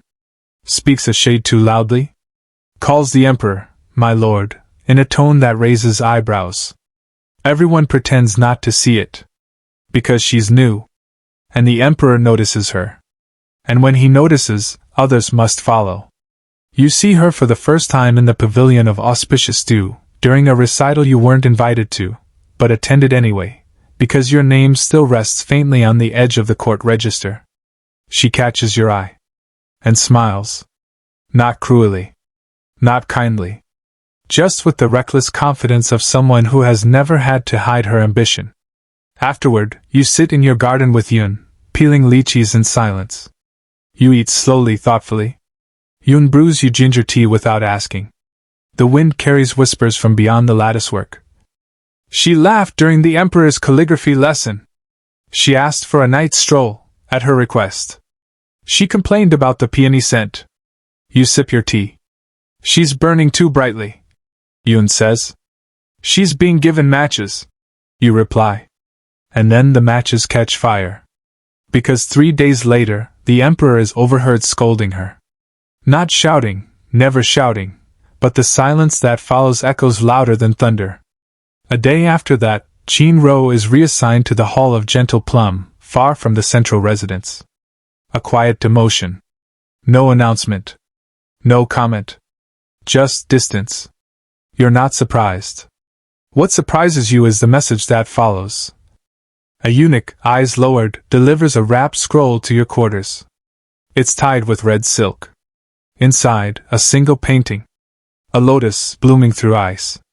Your style. But not your brush. You unroll it slowly, breath shallow. At the bottom corner, the imperial seal. No words. No summons. No signature. But the message is clear. He remembers. You don't move up the court register the next day. But your name no longer drifts down. Instead, it holds. And that, in the palace, is the rarest kind of progress, stillness that does not slide. Still, you take nothing for granted. You resume early morning visits to the Crane Garden, recite Confucian texts alongside junior consorts, and begin embroidering a tapestry of clouds. Soft ones. Ones that look like they might vanish when touched. You begin painting again too, this time not just birds but roots. Twisting through rock. Seeking warmth. During a storm, you compose a poem in your head. The wind forgets the gentle trees. But they still bend, and still they breathe. You don't write it down. You let it live inside you. You are no longer rising. No longer falling. You are something else now. A fixture. A presence. A woman who has survived the cycle once and knows that survival is not the same as winning. Historians still debate whether palace women had agency. Whether they manipulated events or were swept along by them. But you've come to understand, agency here isn't about grand moves. It's about the tiny ones, the refusal to speak when expected, the decision to return a gift unopened, the careful choreography of vulnerability and distance. Late one night, Yun lights a single candle at your writing table. She places a clean scroll in front of you. You're ready, she says. You pick up the brush. You write your name. Your name, not the one they gave you, but the one you remember only when no one is looking. And for the first time in months, your hand doesn't shake. The palace breathes differently in spring. Not faster. Just deeper. As if the walls themselves are loosening after months of held breath. The plum blossoms outside your window open slowly this year, cautious like everyone else. No grand blooms. Just quiet petals unfurling as if unsure they'll be allowed to stay. You understand the feeling. Today, your name is printed plainly on the daily duty scroll, Jing Lian, Library Record Hall, second shift. It's not punishment. It's not privilege.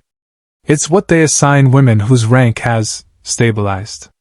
Stable is a strange kind of invisible. Not low enough to be forgotten.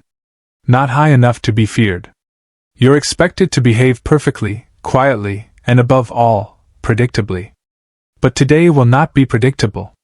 Because the library record hall is rarely just about records. The room itself is massive, cool even in spring, lit by skylights and silence. Scrolls line the walls. Inkstones and brushes are set out in neat rows.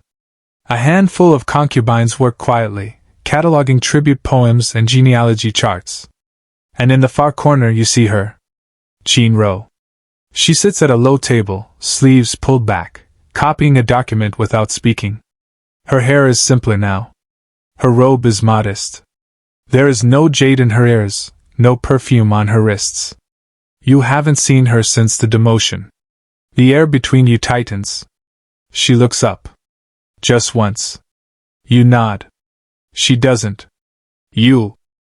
Take your seat, dip your brush in ink, and begin copying a lineage scroll. 10th century consorts. Names barely remembered. One was titled Fragrant Petal. Another, River Willow. Most died without children. One bore a son who never made it to adulthood. But for a moment she was called Beloved. That word. It doesn't mean much here. After the second scroll, Jean Ro rises. Walks past your table. And pauses. Is it better, she says without looking at you, to be remembered once, or to never be remembered at all?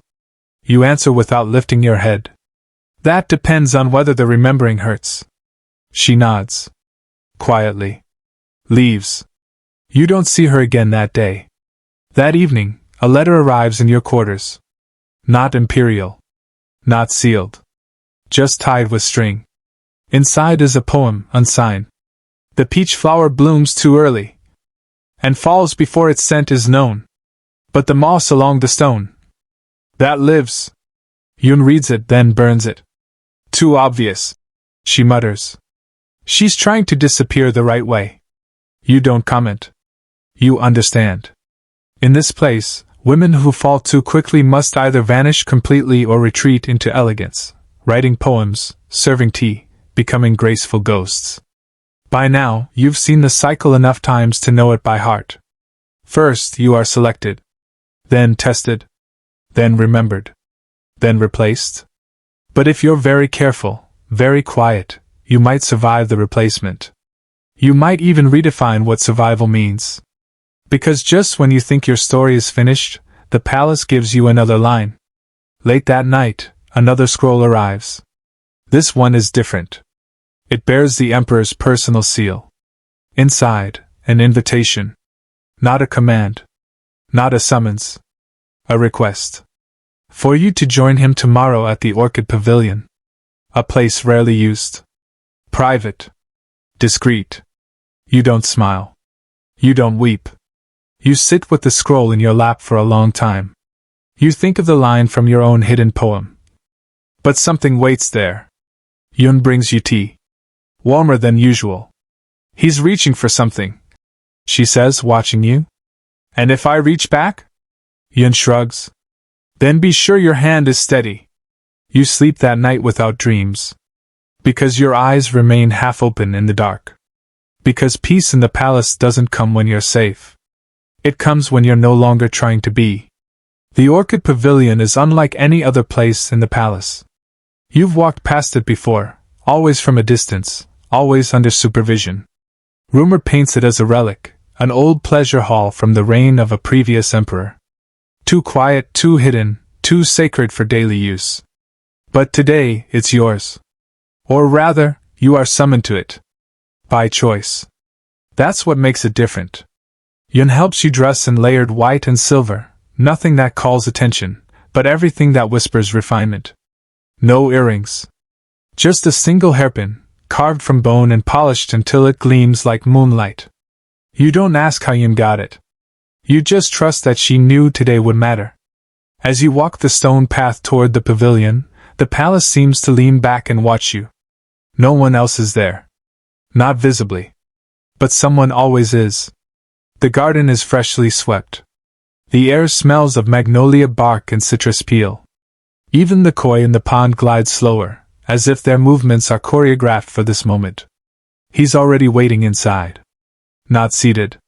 Standing by the lattice window, staring out as if lost in thought, or, more likely, arranging his posture so it looks effortless when you arrive. You bow. He doesn't tell you to rise. But he turns and studies your face like a calligraphy scroll, looking for errors he doesn't actually want to find. You didn't come too early, he says. I respect that. I wasn't sure if early would seem eager, and late would seem disloyal. You nod. The corner of his mouth lifts. Almost a smile. He gestures for tea. No attendance. Just 2 cups already poured, still steaming. You sit. You sip. You say nothing. The silence stretches, but it's not uncomfortable. He watches you over the rim of his cup. They tell me you write poems you never share. You raise an eyebrow. Do they tell you the ones I do share? He laughs. Quietly. Like it surprised even him. I remember the one about the still pool, he says. I've thought about that line. You don't ask which line? You know. He sets his cup down and walks toward the center of the room. His tone changes. You're not like the others, he says. You want to tell him that you are. That you went through the same rituals, the same obedience drills, the same name erasure. That the difference isn't who you are, it's who he thinks you are. But you don't say that. You say, I've had more time to practice stillness. Another pause. Then, slowly, he reaches into his robe and pulls out a scroll, sealed with wax, marked with his personal crest. He places it on the table between you. A favor, he says. Written before today. You unroll it with care. It's a decree. A formal one. Jing Lian Noble. Lady, shall henceforth be granted seasonal audience privileges and private study access in the Hall of Painted Rains. Which is to say, he's giving you access to solitude. To books. To space. To thought. And that's more than affection. That's trust. No imperial woman receives this unless she is being groomed, not for empress, but for something just as dangerous. For legacy. You know what this means. You'll be watched. More closely. Whispered about more harshly. You'll become an object not just of attention, but of strategy. And if you're not careful, of resentment. Historians still debate whether these kinds of privileges signaled the emperor's true affection or were simply tests of discretion. Many concubines rose with a scroll like this. Some fell by it too. You roll it gently. Nod once. I'm honored, you say. And you are. But you're also afraid. He steps closer. Not too close. I want you to read with me, he says. Write again. But this time, don't hide it. You glance at him. And if the court sees it as a challenge? He smiles. Then let them read carefully. Later, when you return to your quarters, Yun is already preparing a writing table. There's a new brush laid across the wood. New paper. New ink. She doesn't ask what was said.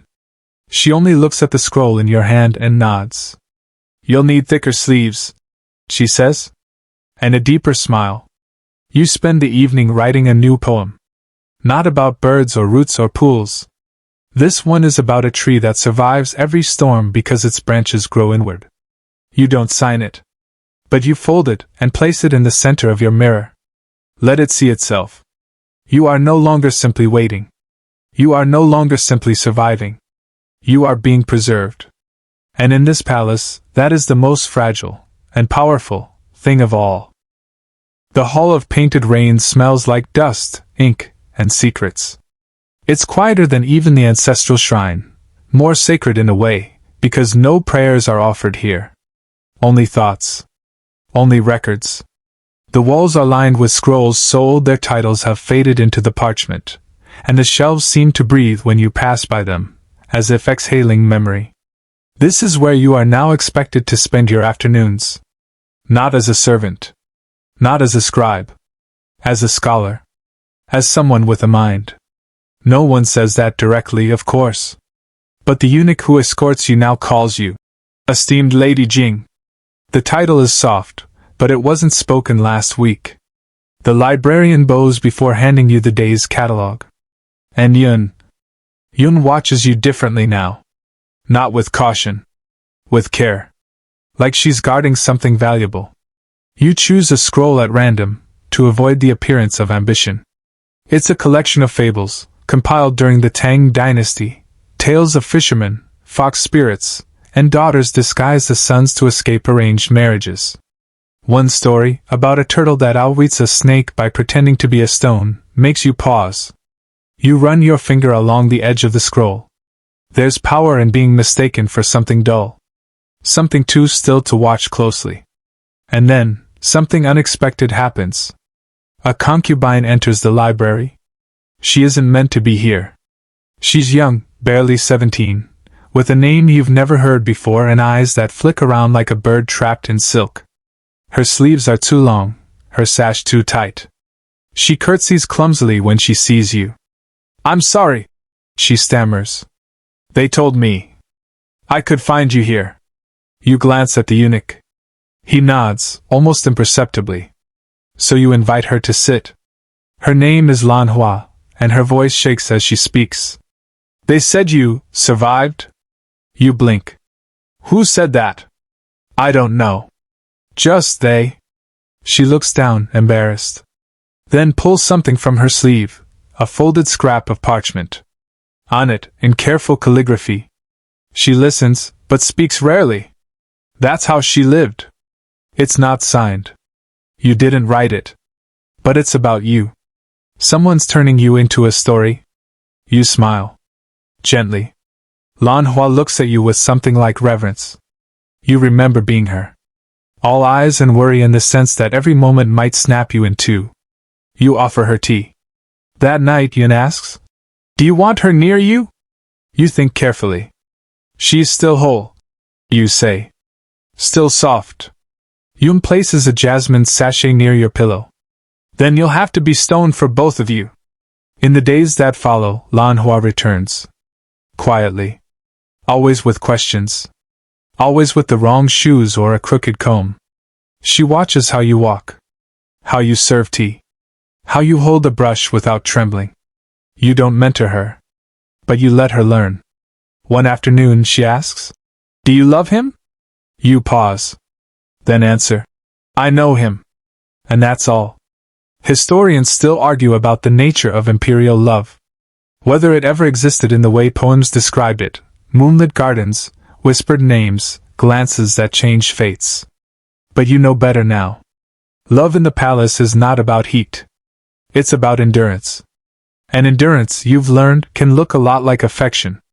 At the next moon viewing, the emperor speaks to you in front of others. Just a few words. A compliment about your calligraphy. But it's public. And that is dangerous. Because the moment he names you, the court hears it as elevation. And elevation comes with enemies. That night, a robe you wore last week is found burned behind the laundry chamber. No one speaks of it. But Yun begins inspecting your linens more closely. Lan Hua is reassigned, briefly, to flower arranging. She returns with fingers blistered from boiling sap. You say nothing. But the next morning, a sealed box arrives from the emperor's chamber. Inside, salve, bandages, a note. Not to you. To Lan Hua. 4 words. Surround yourself with stillness. You wonder if he sees what you're doing. You wonder if he's doing the same. You sit that evening with your brush and scroll, and for the first time, you write a poem you intend to keep. A branch bent by frost. Will hold snow but never break. Beneath it, roots grow. You seal it. Mark it with your real name. Tuck it in a scroll case behind the 7th tile in the floor. One only Yun knows opens. You are no longer only a concubine. You are a witness. A quiet strategist. And now, quietly, others are beginning to follow you. The storm breaks at midnight. You wake not to thunder, but to voices, low, rushed, colliding in the corridor like waves on stone. Yun is already up, robe tied, ear to the door. She doesn't speak, but the way her breath catches tells you everything. Something has shifted, and not in your favor. A soft knock. Then a eunuch's voice. By order of the inner court, Lady Jing is to present herself for examination. You don't ask why. You already know. The court physician's chamber is sterile and silent. Incense masks the smell of boiled herbs and fear. You sit on a silk mat, wrists extended, pulse taken. Another woman, one you don't know, takes notes. Her face is unreadable. Her brush merciless. The physician clears his throat once. Then says the word you were dreading. Inconclusive. It could mean anything. It usually means danger. You're not told why the examination was ordered. But the moment you return to your quarters and see Yun lighting sandalwood as if for morning, you know. They think you're pregnant. Or they want others to think so. And in the palace, that rumor is as heavy as the truth. You've shared no confirmation. You've had no blood. But no cravings either. You're steady.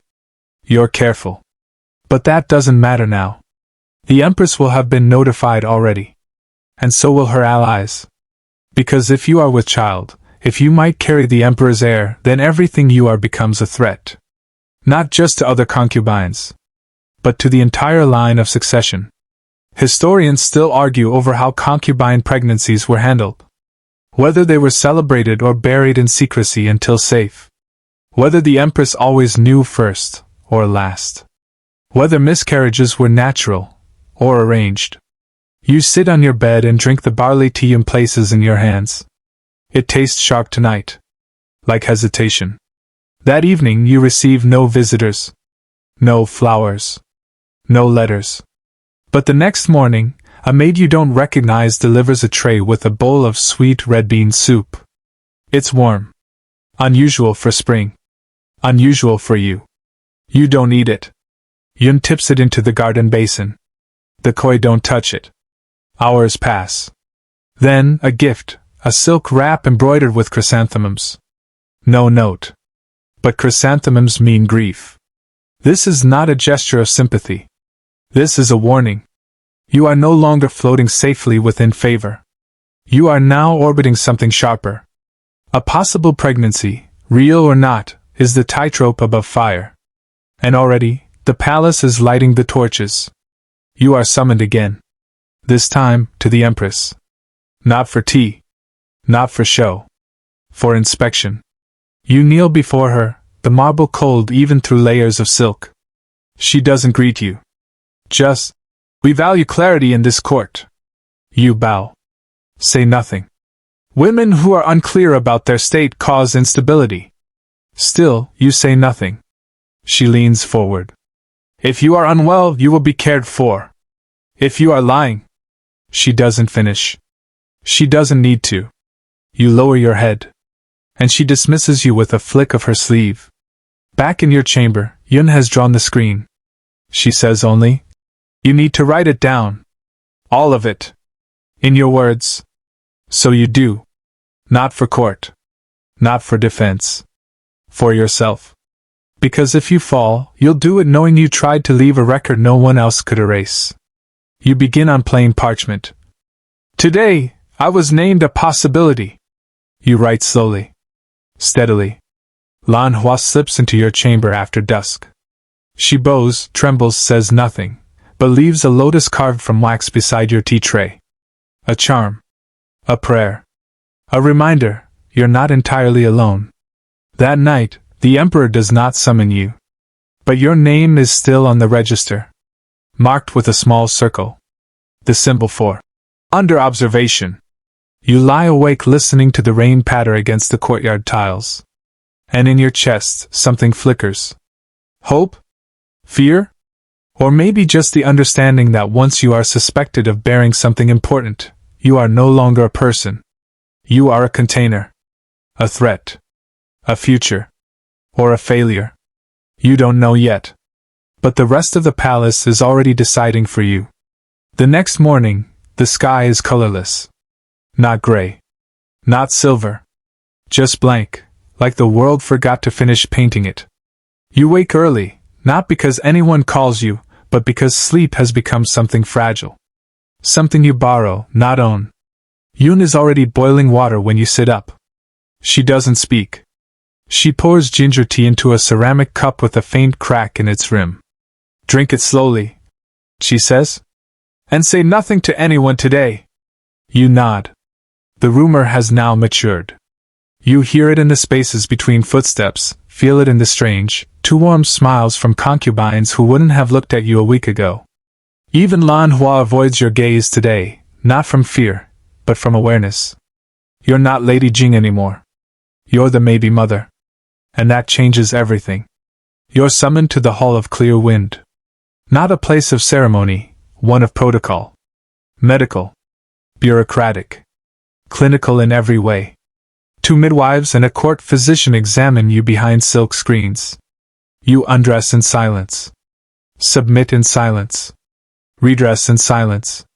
They press. They measure. They whisper. And finally, they declare the only word worse than inconclusive. Unconfirmed.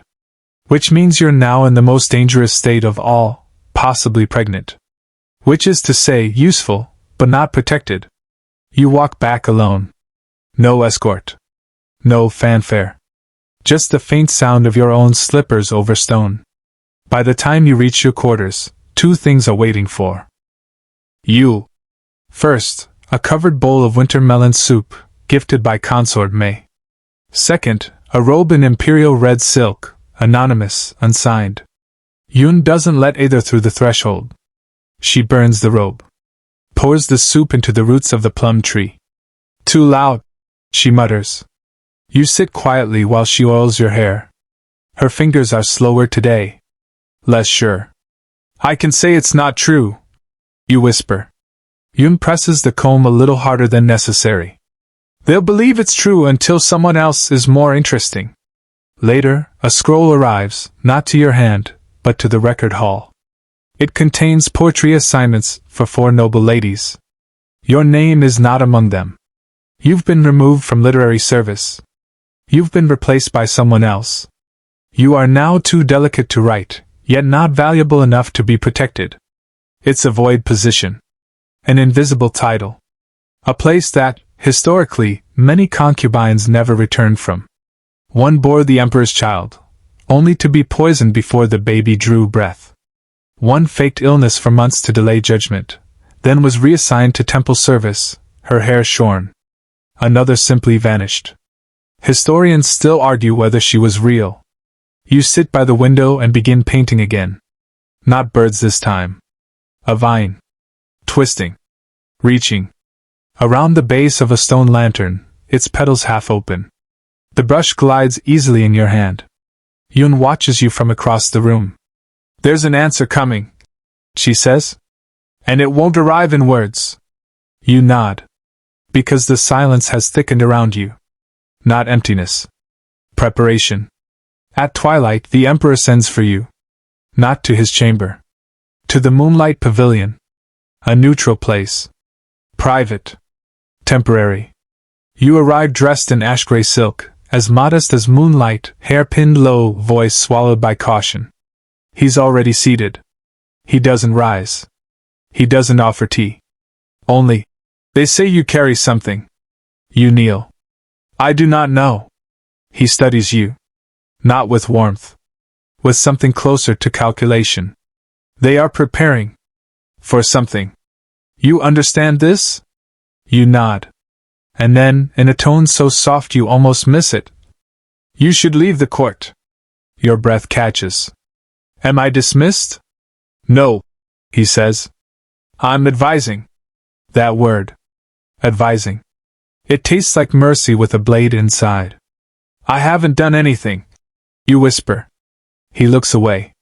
Exactly, he says. And just like that, the audience ends. You return to your quarters where Yin already waits with your travel chest, the one you haven't opened since arrival. I heard the bells, she says. We have until tomorrow.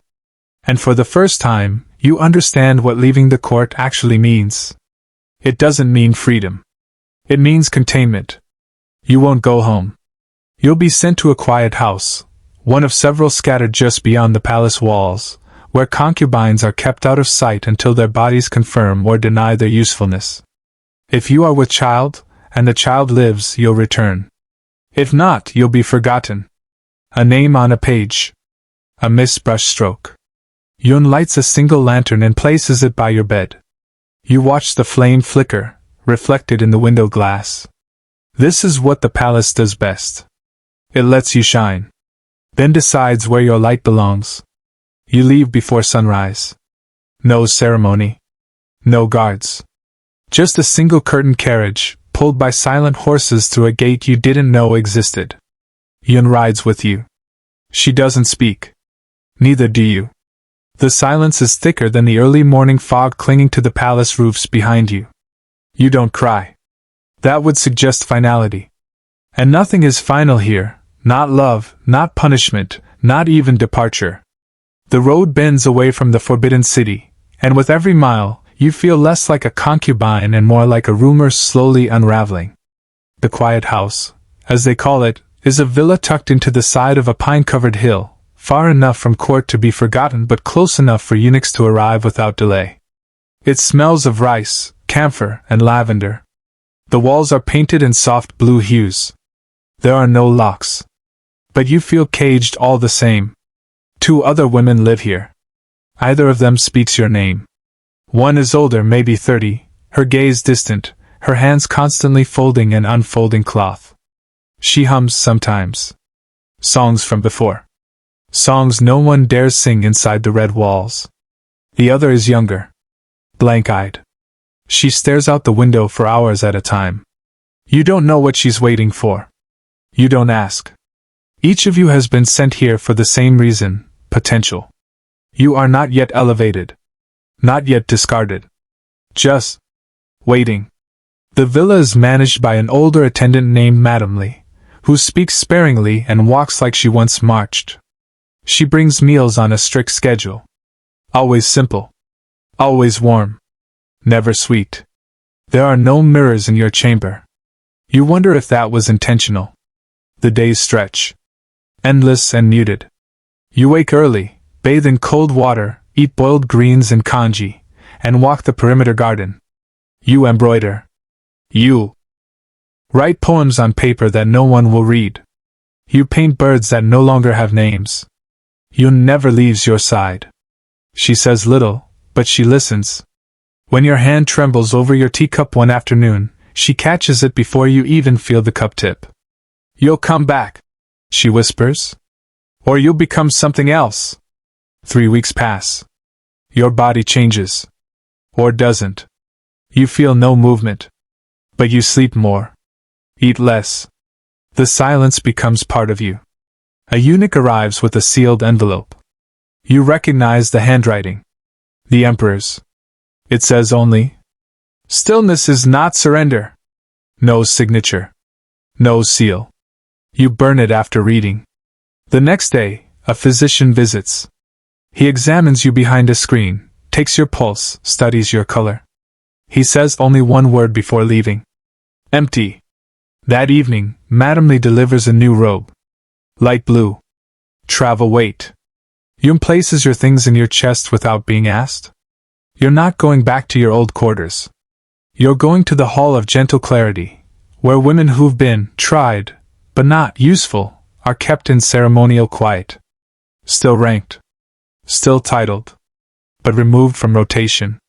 Historians still debate the purpose of such halls. Were they refuges? Prisons? Soft graves for women who almost mattered? You'll soon know. The next morning, you return to the palace. But not through the main gates. You enter by the back, unseen, unannounced. The hall is quiet, spacious, and clean. Your new chamber is modest, but elegant. A single paper lantern hangs in the corner. It flickers when you exhale. Yun unpacks your robe.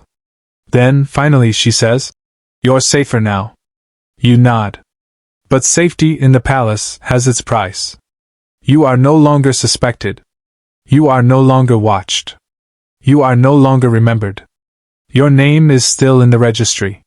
But it will not be spoken at morning court. It will not be read in poems. It will fade, gently, respectfully, like ink left too long in the sun. You sit at your new writing table and draft a final verse. I was a vessel. Not for life, but for waiting. Now I am still stone. You don't sign it. You don't need to.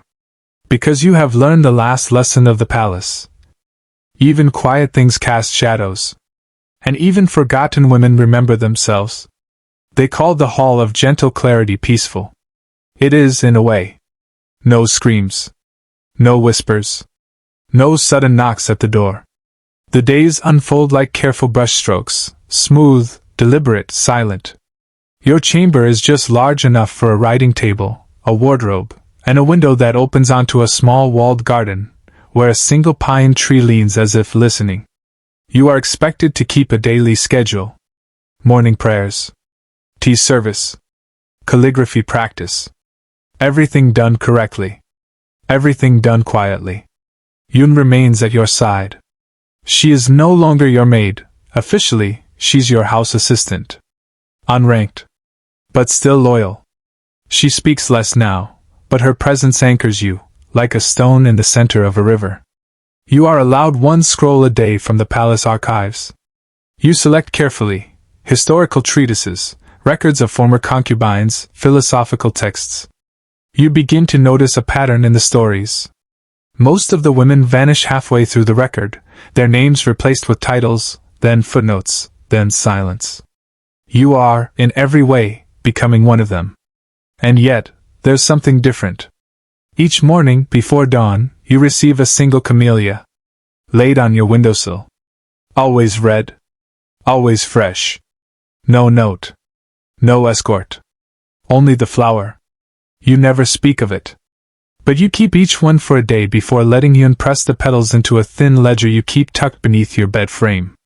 By the 10th day, you stop counting. One afternoon, during tea, a voice calls your name. Not noble Lady Jing.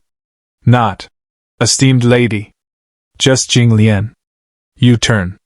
It's Lady Anhua. She stands in the corridor, robes wind-stirred, eyes sharper than before. She does not smile. They asked me if I would like to tutor the spring entrance in etiquette, she says. I declined. You nod. Unsure why she's here. She studies you. You lasted longer than most. You don't answer. She steps closer. Is that what you wanted? Still, you say nothing. Lady Anhua reaches into her sleeve and withdraws a folded parchment. She doesn't hand it to you. She places it on the table, beside your cup. Your name was mentioned in the Emperor's spring poem. Then she leaves. Just like that. You wait until the corridor empties before you unfold the parchment. It's a copy of a poem. Handwritten in ink so fine it nearly vanishes. There is no direct mention of you. No name. No title. Just this. And in the shaded hall, a woman who once bloomed quietly remains like mist on lacquer, soft, unclaimed, but never gone. You don't smile. But you feel something shift, just slightly. Not because he remembers, but because others know he remembers. And in this court, memory is its own form of currency. That evening you receive no summons, but your meals are improved.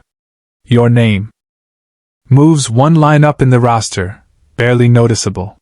You are still officially retired from service. But unofficially? You are becoming myth. Lanhua sends you a painting, her first. A sparrow curled on a branch, eyes open. You hang it beside your mirror. Yun adds dried camellia petals to your tea tray. You begin writing again, carefully, in the small hours before dawn. Not poems. Not pleas. Just pages.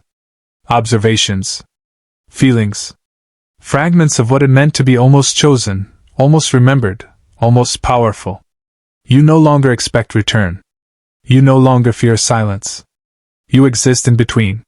And for the first time, that feels like a kind of peace. Historians never wrote your full story. They never learned what happened to noble Lady Jing after her retreat to the Hall of Gentle Clarity. Some assume you faded. Others say you became a ghost, seen in glimpses near the orchid pavilion. But the truth? The truth lives in pressed petals. In ink strokes that refuse to blur. In women who watch the palace with patient eyes, knowing full well that the walls may forget them, but their own hearts never will. The rains return in the middle of the 3rd month. Thin veils of mist drift over the walkways. Courtyards glisten like polished jade. Even the pine tree outside your window seems heavier, its needles dark with water. You wake to the sound of it, soft, rhythmic, like a slow drumbeat that no longer alarms you. Rain in the palace always changes things. It muffles. It hides. And sometimes it reveals. You're not expected anywhere today. No appointments. No tea summons. No training duties. The Hall of Gentle Clarity is quiet. You eat a warm bowl of sweet potato congee. Yun brings ginger candies in a carved lacquer box, a gift from Lanhua's maid. You chew them slowly as you read a volume of poetry written by a woman long gone, Consort Yi, favored briefly in the reign of Emperor Yuan. Her verses are precise, spare. One line stops you mid-bite. We are not petals, though we are torn like them. You read it again. And again. Yun glances over. You like her. She's honest. She didn't last long. You nod. You expected that. Around midday, a courier arrives with a sealed bundle. It contains 3 scrolls, all bearing your handwriting, but older. Copies. Carefully preserved. One of your poems. One of your stories. One fragment of advice written for Lanhua. No note. Just a silk ribbon, dyed the deep gray of old plum bark. You stare at it for a long time. This isn't a message. This is recognition. Someone, maybe the Emperor, maybe not, has begun archiving your words. Not erasing. Not forgetting. Saving. You remember the day you were told to burn a poem that was too expressive. That was 3 seasons ago. Now, that very poem returns to you in another's hand. Yun speaks while folding your robe for the evening. There's talk in the upper courts. You wait. They say the Empress may retire soon. Your breath stills. Voluntarily? Yun shrugs. Or with encouragement. You stare out the window at the dripping pine tree. And if she does, there will be reassignments. Reconsiderations. You know what that means. New favorites. Shifting ranks. Old names brought forward. A cycle you've seen, survived, before. But this time, you are not the fresh bloom. You are the vine still clinging to the garden wall. Later that night, as rain taps against the tile roof, another knock comes. Not from a eunuch. From a woman. It's Lady Yueqin, quiet, poised, long retired from favor but never fully dismissed. Her face is older now. Her sleeves plain. You serve tea yourself. She sips without speaking. Then finally, you're being considered. You don't ask for what. She clarifies anyway. The Emperor is restructuring. He wants balance. Familiarity. Stillness. You glance at Yun. Then back at Yueqin. I've not been summoned in months. And that, she says gently, is part of your value. You offer no emotion. But inside, your thoughts are louder than the storm. After she leaves, Yun brings you a heavier robe. Dark green, lined for travel. Just in case, she says. You don't ask where she got it. The next morning, the rain stops. The air smells like pine needles and stone. You step outside into the garden. You stand beneath the tree, letting a drop fall into your open palm. You do not wish. You do not hope. You simply remember. The way you once walked into the palace gates with no name. The way your name was erased. The way it came back in ink. And now, the way it might rise again, not as thunder, not as fire, but as mist that never leaves the ground. You whisper the line from Consort E under your breath. We are not petals. And you believe it. Because you are not falling. You're rooted. They summon you at dusk. Not to the moonlight pavilion this time, but to the chamber of seasonal harmony, a place used so rarely that even Yun has to ask directions. The name sounds soft, poetic. But in palace code, it's a threshold. A place for reassignment. For rearrangement. For quiet declarations that change the order of things. You wear the dark green robe Yun chose days ago. She braids your hair simply, without embellishment. You won't need flowers, she says. They'll be watching your face. The walk is silent, even the stones beneath your feet feel like they've been swept extra clean for the occasion. 2 eunuchs flank you. Neither speaks. When the carved wooden doors part, you're led into a room full of air and nothing else. No incense. No cushions. Just the Emperor at a narrow table, his sleeves resting gently on lacquered wood. You kneel, but he stops you. Sit. So you do. He studies you for a long moment. Not like a man studies a woman, but like a chess master studies a piece he thought he'd lost. They still speak of your poems, he says. You say nothing. What answer could there be? They say you write better when you're forgotten. You nod once. There's more room to think in silence. A smile flickers, barely there. Silence suits you. He pours 2 cups of tea himself. No servant enters. Then, I want you to return. Not as a concubine. Not as a ghost of favor. As an instructor. Your eyes lift. To whom? The spring entrance. They need more than beauty. They need someone who understands restraint. You realize what this is. A transition. A promotion, but not to power. To permanence. Women trained by you will carry pieces of you into court, even when your own name is forgotten. It's how the empresses are made. Not through bloodline, but through quiet influence. Historians still debate whether retired concubines truly held power as instructors. Some believe it was ceremonial. Others argue they shaped entire reigns behind paper screens and painted fans. You don't answer right away. You sip the tea. It's sweet. Different from every cup you've had since the quiet house. You place it down gently. I accept. There's no joy in your voice. No victory. Just clarity. The Emperor nods once, and you are dismissed. Not as a cast-off, but as a trusted ember, pulled from the fire, not because it burned out, but because it still holds heat. You return to the Hall of Gentle Clarity that night with new instructions. A new chamber will be assigned. New robes. New students. Yun says nothing, but as she unpacks your belongings one final time, she places a camellia press between 2 pages of Consort Yi's poetry on your writing table. A gift. A record. The next morning, a girl arrives. No more than 15. Pale hands. Quiet eyes. She bows deeply and calls you Madam Jing. It sounds like fiction. But it isn't. You walk her through the rules. The courtly gestures. The measured words. The way to kneel without shaking. You tell her to never speak her poems aloud unless invited. You tell her to always hide one thought in ink that no one else can read. When she leaves, she bows again. You sit at your window as the sun lifts. And for the first time in a long while, you allow yourself to breathe as someone who is no longer fighting for space in the Emperor's gaze.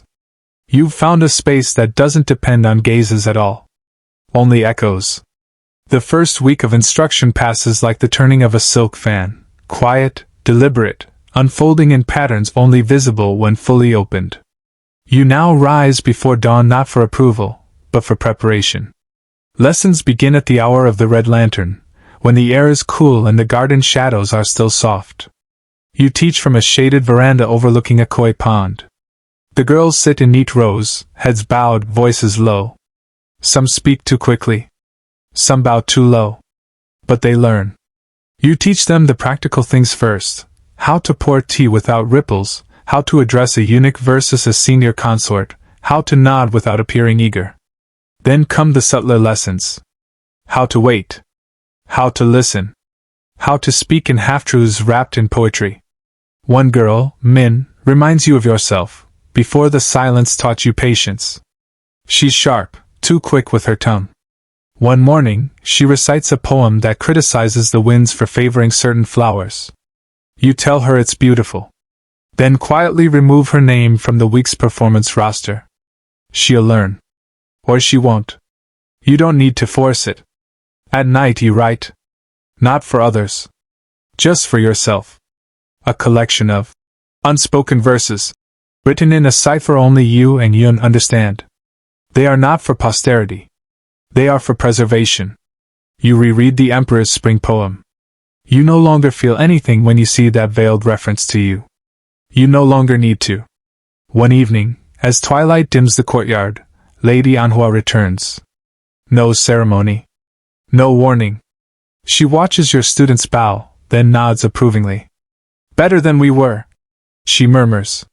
You arch a brow. We didn't have teachers. She smiles faintly. No. We had survivors. You walk with her through the moonlit corridor.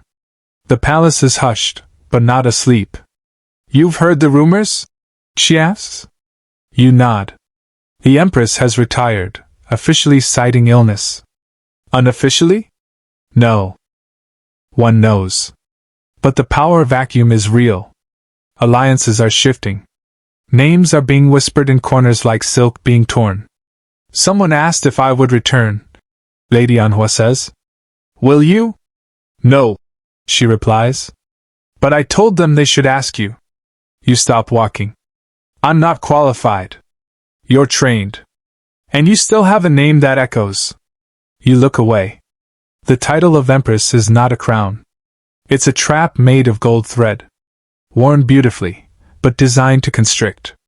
You think of the camellias. The pressed petals. The Emperor's strange silences. You think of how many women died trying to reach what you're now being offered.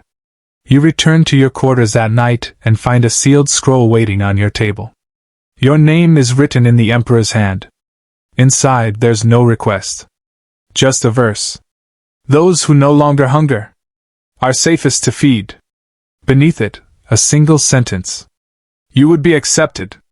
No signature. No demand. Just an opening.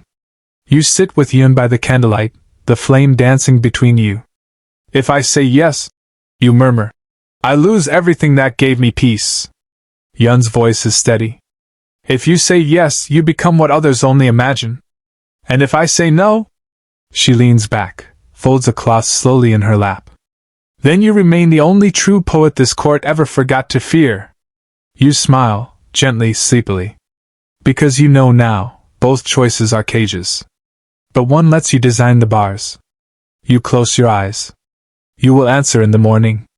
For now you sleep. And dream not of thrones, but of ink. And pine trees. And a single camellia drifting weightless on a pond. You do not answer the Emperor's scroll. Not immediately. Instead, you let the question live in the quiet spaces between your lessons, your tea hours, your evening walks along the koi pond. Each moment becomes a kind of test. Are you the same woman who once feared being forgotten? Or are you now the one who chooses how she's remembered? The court begins to stir around you. New consorts are promoted. Familiar names disappear from rosters. Eunuchs whisper in hallways. The Emperor's health is questioned, then defended, then questioned again. A sudden fire in the eastern wing is called an accident, but no one believes it. And yet you remain untouched. Unclaimed. Unbothered. At least on the surface. You train 3 new entrants this week. One of them, May, bursts into tears during posture lessons. She misses her mother, she says. You hand her a handkerchief and say nothing. Later you give her a copy of Consort Yi's poetry. By morning, she recites it with a steady voice. The cycle continues. And then, an invitation arrives. Not from the Emperor. From the Grand Council. You are to attend a private audience with 3 senior ministers, 1 eunuch secretary, and Lady Anhua. The purpose is not stated. But the seal is unmistakable. Yun prepares your formal robes. She adds a pin of white jade at your collarbone, a subtle sign of status, either too bold nor too humble. As you walk through the red lacquered gates, the palace feels smaller. Like a story you've already read, but can't stop leafing through again. In the chamber, the air is heavy with incense and unspoken tension. Minister Zhao speaks first. We've received a recommendation from His Majesty. You incline your head, but say nothing. He wishes to name you Empress Tutor, he continues, with the potential to rise further. Lady Anhua's face is unreadable. The eunuch speaks next. You would not bear heirs. You would not be expected to join the bedchamber. You would be ceremonial, but visible. There it is. Power, without the danger. Influence, without the children. A symbol of continuity. A placeholder for peace. A puppet, or a strategist, depending on how well you play the part. Historians still argue about these roles. Women who held court titles without bearing royal children. Were they figureheads? Secret masterminds? Convenient distractions? You know the answer doesn't lie in the title. It lies in the use of it. I will accept, you say. A pause. But only on 3 conditions. The ministers blink. You list them. First, a stipend for Yun, and full protection from court reassignment. Second, a permanent archive room in the Western Library for the writings of court women, regardless of rank.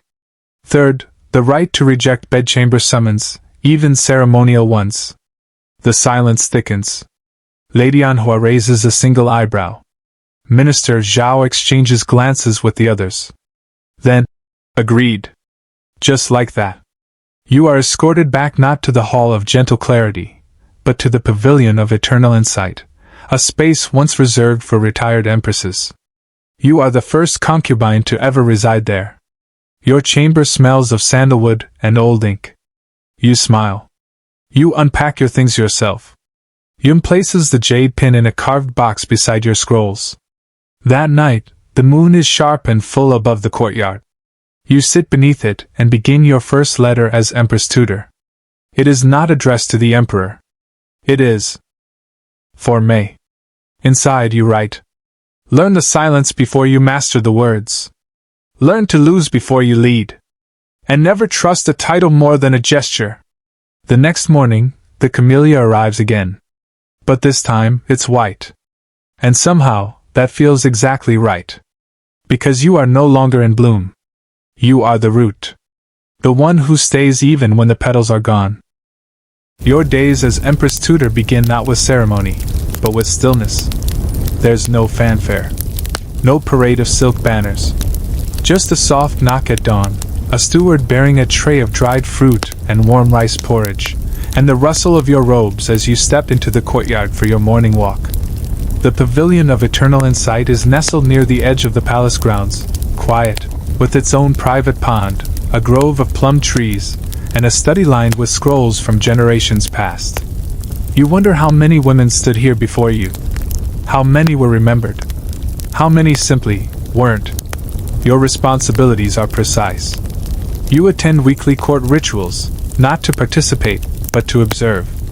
You guide the etiquette of new concubines, draft lessons on modesty, poetry, and diplomatic speech. You review ceremonial scripts and correct honorifics in imperial correspondence.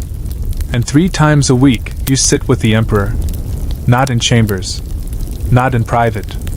In the whispering garden, surrounded by bamboo and jade tiles, under the watch of guards who pretend not to listen.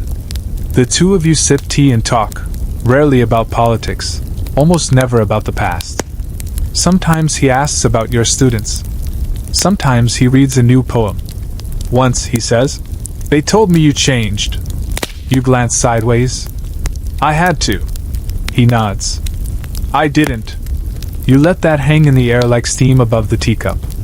Back at your pavilion, your students flourish. May learns to speak only when silence has prepared the room.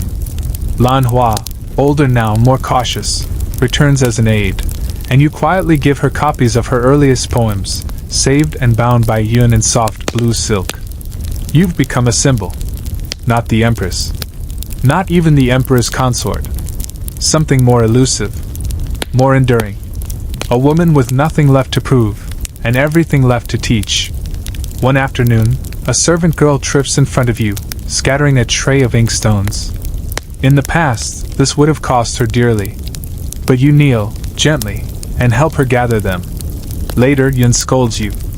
"They'll say you're too soft." You shrug. "Let them. Because you know better than anyone that power doesn't live in gold hairpins or jeweled crowns. It lives in decisions no one sees. It lives in the echo of kindness where punishment was expected.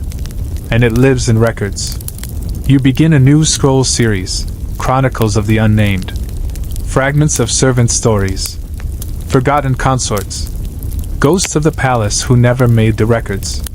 Each entry is careful, respectful. You invent no names, but you preserve their impact.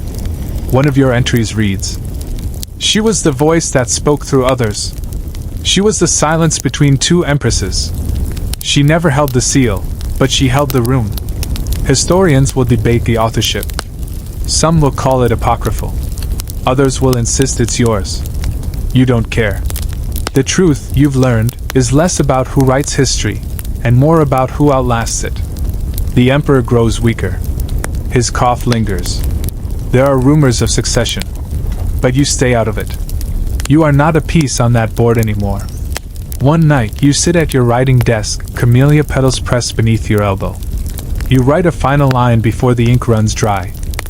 The root does not bloom, but it endures the frost. You pause, and then smile.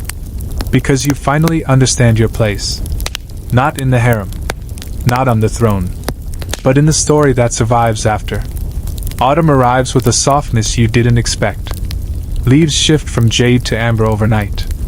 The palace begins its slow seasonal transformation. Thicker robes issued, brazier coals delivered at dawn, and warm ginger soup replacing chilled lotus jelly on the trays. Even the koi in the pond seem lazier, their movements slower, more reflective, like the palace itself is preparing to hold its breath for winter. You find yourself leaning into the rhythm, Fewer court functions. More time in your study. Your students rotate through in smaller groups now, intimate, more thoughtful. Lessons become conversations. Instruction becomes mentorship. You don't just teach them how to behave. You teach them how to disappear strategically. When to observe instead of act. When to smile instead of speak. When silence is a shield. And when it's a dagger. One of your newest pupils, Suyin, has trouble mastering the fan gesture. It's a delicate movement, one that implies interest, but not eagerness. Patience, but not passivity. You watch her fumble again and again. Then you take the fan yourself. Show her how it flicks open like a sigh. How the wrist tilts not from submission, but control. She watches with wide eyes. That wasn't in the manual, she says. You smile. Neither were we. The Emperor grows thinner. You only see him once this month, seated on a cushioned bench in the pavilion of clouded echoes. He doesn't speak much. Just looks out across the garden. You sit beside him in silence. Eventually, he asks, "Do you still write?" You nod. "Every day." He sighs. "Good. Someone should." Historians still argue whether the late emperors of the dynasty lost interest in governance, or simply found peace in small conversations. You know the truth is messier. Some lost power. Some chose rest. Others simply drifted into memory while still drawing breath. That evening, you find a sealed envelope outside your quarters. Inside, a single line in the Emperor's hand. "If memory were a person, I think she'd look like you." You burn it. Not out of anger, but because some things are too soft to preserve. Yun understands. She says nothing, just brings you your favorite tea, chrysanthemum with a slice of dried pear. You sip it slowly by the window, watching the last camellia fall. That night, a rare frost touches the roof tiles. The koi vanish beneath the water, hiding in their winter torpor. And the palace, once again, becomes a kingdom of ghosts. Your dreams are different now. Less desperate. No more echoes of missummons, or waking to names you once feared or coveted. Now you dream of ink that never fades. Of voices that carry on windless days. Of girls learning to fold a fan with just enough defiance to stay alive. In the morning, you light incense for no one. You press another story into your scroll. You name no names. But every woman who ever knelt too long in the cold corridors of power is in there. And they know it. Winter creeps in like a cat with frost-tipped paws. It doesn't roar, it hushes. Snow dusts the palace rooftops like powdered sugar, each flake erasing the sounds of court life a little more. Fires burn longer, footsteps grow quieter, and words spoken carry further in the stillness. The pavilion of eternal insight is colder than usual. Even with 2 braziers lit, and Yun doubling your robes, your fingers stay chilled when you write. Still, the ink flows, slow, deliberate strokes pressed onto pale parchment. You're finishing the 5th volume of Chronicles of the Unnamed. Each entry is a breath. A fragment. A trace. A concubine who never spoke above a whisper but left behind folded paper cranes. A kitchen maid who memorized poetry to cope with grief. A wet nurse who sang lullabies long after the child she raised forgot her name. None of these women will ever be honored in shrines. But you remember them. You record them. Because someone must. The Emperor falls ill for the 3rd time this season. He no longer sits in the Whispering Garden. Messages come through eunuchs now, brief, polite, almost brittle. There is talk of a successor. His eldest son by the 2nd Empress has begun attending court regularly. You see him once, from across the cloister, flanked by guards and followed by nervous advisors. He doesn't look at you. But he knows who you are. Everyone does now. Even the youngest attendants bow lower when you pass. Not out of fear. Out of reverence, for what you represent. You are no longer the favorite, the forgotten, or the whisper. You are the witness. And you are dangerous in your memory. One morning, Yun arrives with something she's never brought before, a lacquered box from the Royal Archive. Inside, wrapped in oiled silk, are scrolls sealed with the Emperor's mark. They were copied, she says softly. Before the fire last spring. Your fingers tremble as you lift one. It's your poem. Song of the Crooked Willow, written in your hand, but preserved by someone else. Why now? You whisper. Yun just looks at you. He wants to be remembered. And suddenly you understand. This isn't just a gesture. It's a passing of the pen. He won't write anymore. But you still will. That night, as snow thickens across the silent courtyard, you light a single candle and sit by your window. You dip the brush, press it gently to the page, and begin. The snow does not ask who it buries. It only falls. But we who remain, we must remember. Historians often debate the role of record-keepers in the inner court, whether they served memory or propaganda. You know the answer is yes. To both. But yours? Yours is the kind that lingers. Not because it's loud, but because it's true. The next morning, a bird lands on your windowsill. A winter sparrow, round and defiant in the cold. It chirps once, then flies away. You smile. Then return to your ink. Because memory, like snow, settles best when left undisturbed. The emperor dies in silence. No thunder, no weeping parade. Just a soft bell at dawn, echoing through frost-thick corridors. A pair of white cranes released over the garden. Eunuchs moving with unnatural grace, eyes lowered, hands gloved in ceremonial silk. The entire palace exhales, quiet, controlled, like a sigh that's been held for too many years. You hear the news from Yun. 3 words. He is gone. You don't cry. That part of you dried up seasons ago. You kneel, bow once, and rise again. Then you change into a robe of ash gray, the color of official mourning, not for the man, but for the moment. For the ending of an era you helped document from within, one scraped into memory like a nail marking the underside of a lacquered table. The new emperor, his son, is declared within the hour. No protests. No turmoil. Just swift, practiced transition. A new seal. A new court. And already, new whispers. You are not dismissed. But you are observed. The new empress, young and steely-eyed, pays you a visit by lantern light. She steps into your courtyard with the quiet confidence of someone who's watched too many women disappear and decided she wouldn't be one of them. She bows. Deep. You do not return the gesture. She smiles. They say you taught them to survive. You incline your head. Better than being taught to win. She nods. I will send 3 girls tomorrow. I want them to learn silence. You pause. Do they know how to listen? They will, she replies. That night, Yun places your writing tools beside warm tea. She looks more tired than usual. Her hair is threaded with silver now, strands catching the lamplight like threads of old silk. They'll come for your records next, she says quietly. You nod. They always do. Historians still argue whether palace archives were censored post-transition. Some claim everything was preserved. Others insist key volumes vanished or were redacted beyond recognition. You prepare for both. You spend the next few weeks transcribing by hand copies of the chronicles, coded passages from court poems, lists of names written phonetically, not formally. You hide them not in scroll cases, but in tea caddies, curtain hems, even the lining of Yun's sleeves. You become a scholar in survival, and a survivor in scholarship.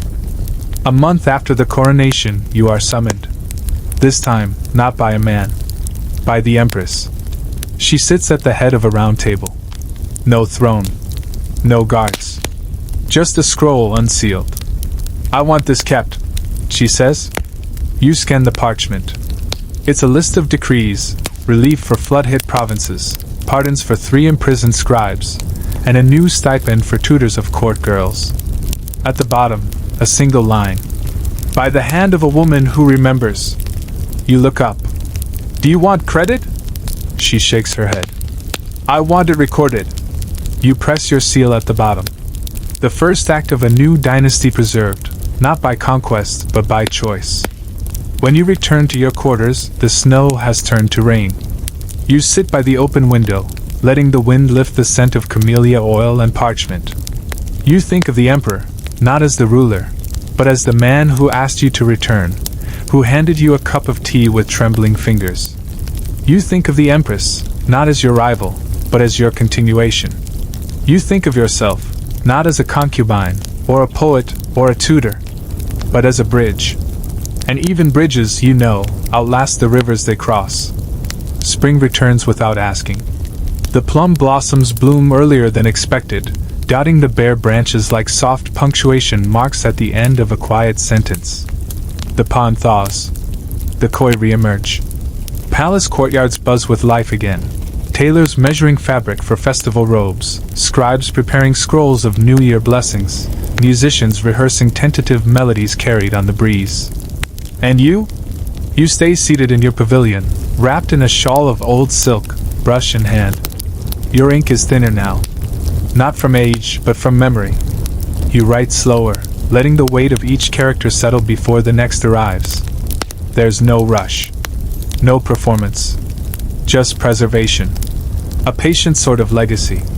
You've finished 6 volumes of the Chronicles of the Unnamed. The 7th remains blank. You're not sure why. Perhaps because it should be written after you. Perhaps because it belongs to someone else. The new Empress sends you letters now, short notes, always folded with care. Updates on policy.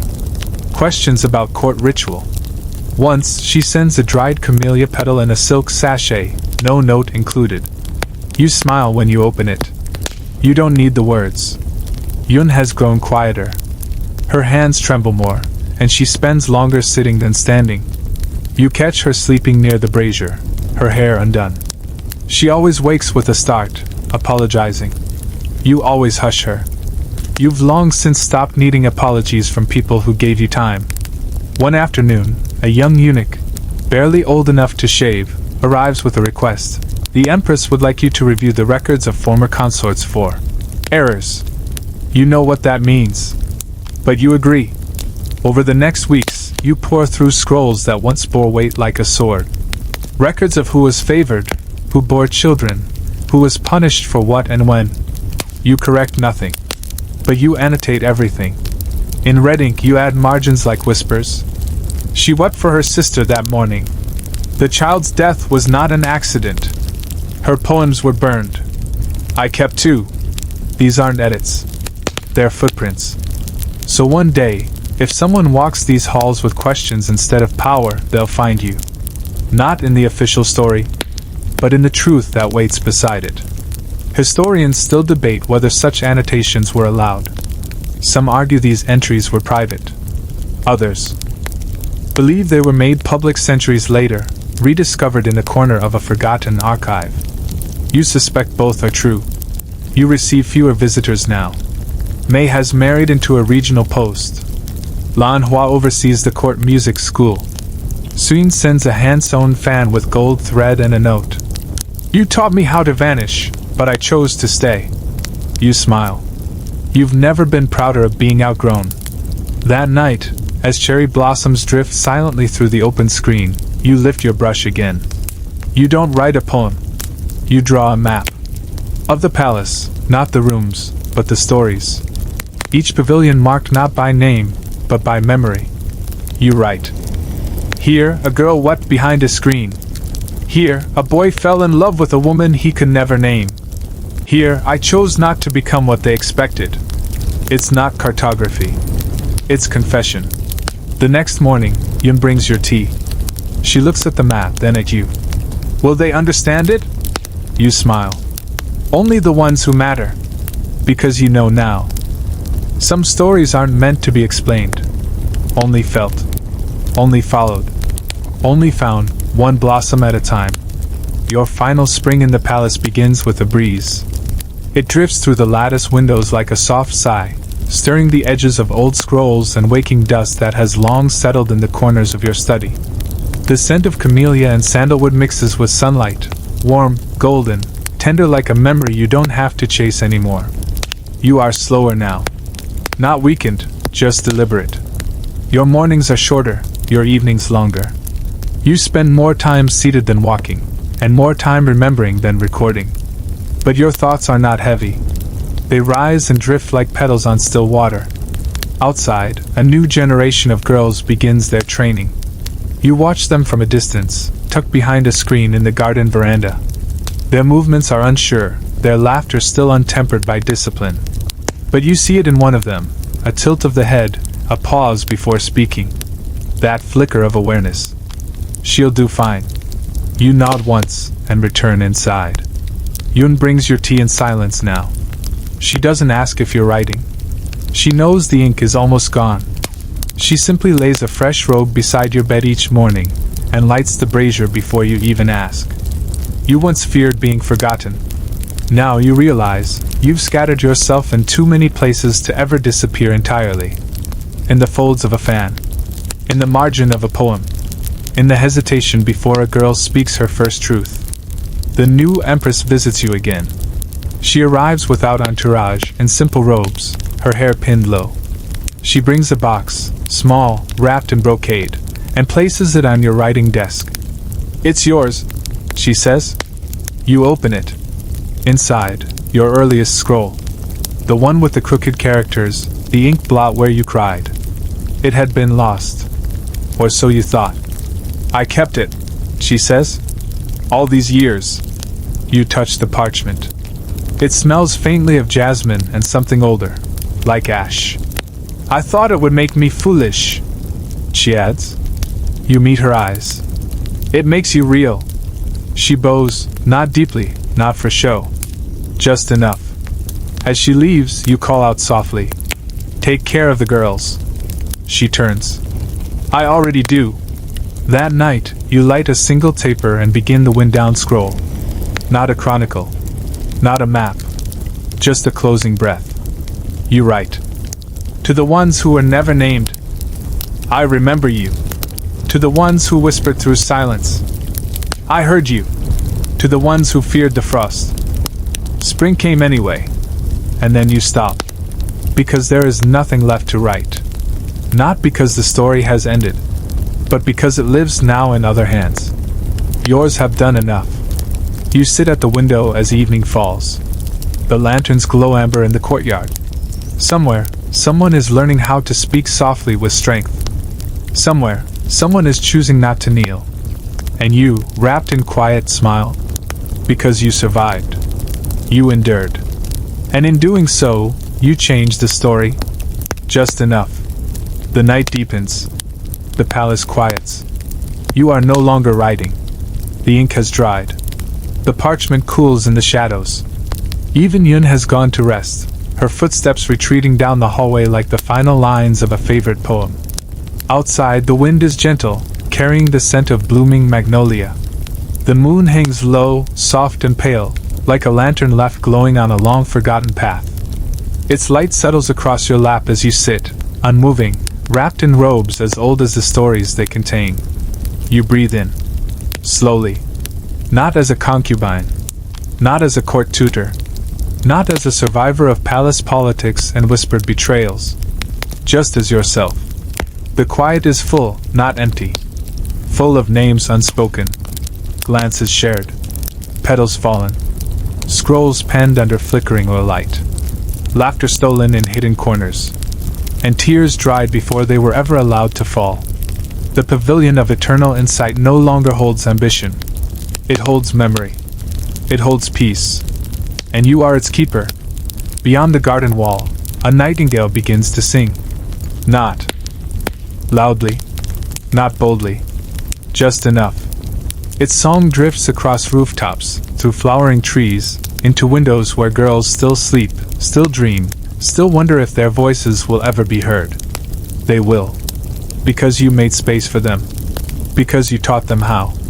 And even if they never speak your name, they will carry you in how they walk, how they pause, how they choose what to remember, and what to forget. So now, let your shoulders rest. Let your breath grow slower. Let the memory of cool stone under bare feet, the rustle of silk through narrow halls, the hush of snow in an empty courtyard, all those soft things, wrap around you like a final embrace. Because you made it. You were meant to be forgotten. But you were not. You were meant to be used. But you were not. You were meant to disappear. And yet, you became the echo that remains. So close your eyes. Let the world dim. Let the story fade into silence. You've done more than enough. You've left the door open behind you. And someone will walk through. Soon. Hey guys. Thank you so much for being here. Your support means a lot and I look forward to bringing you new topics soon. Stay kind, stay inspired, and I'll see you.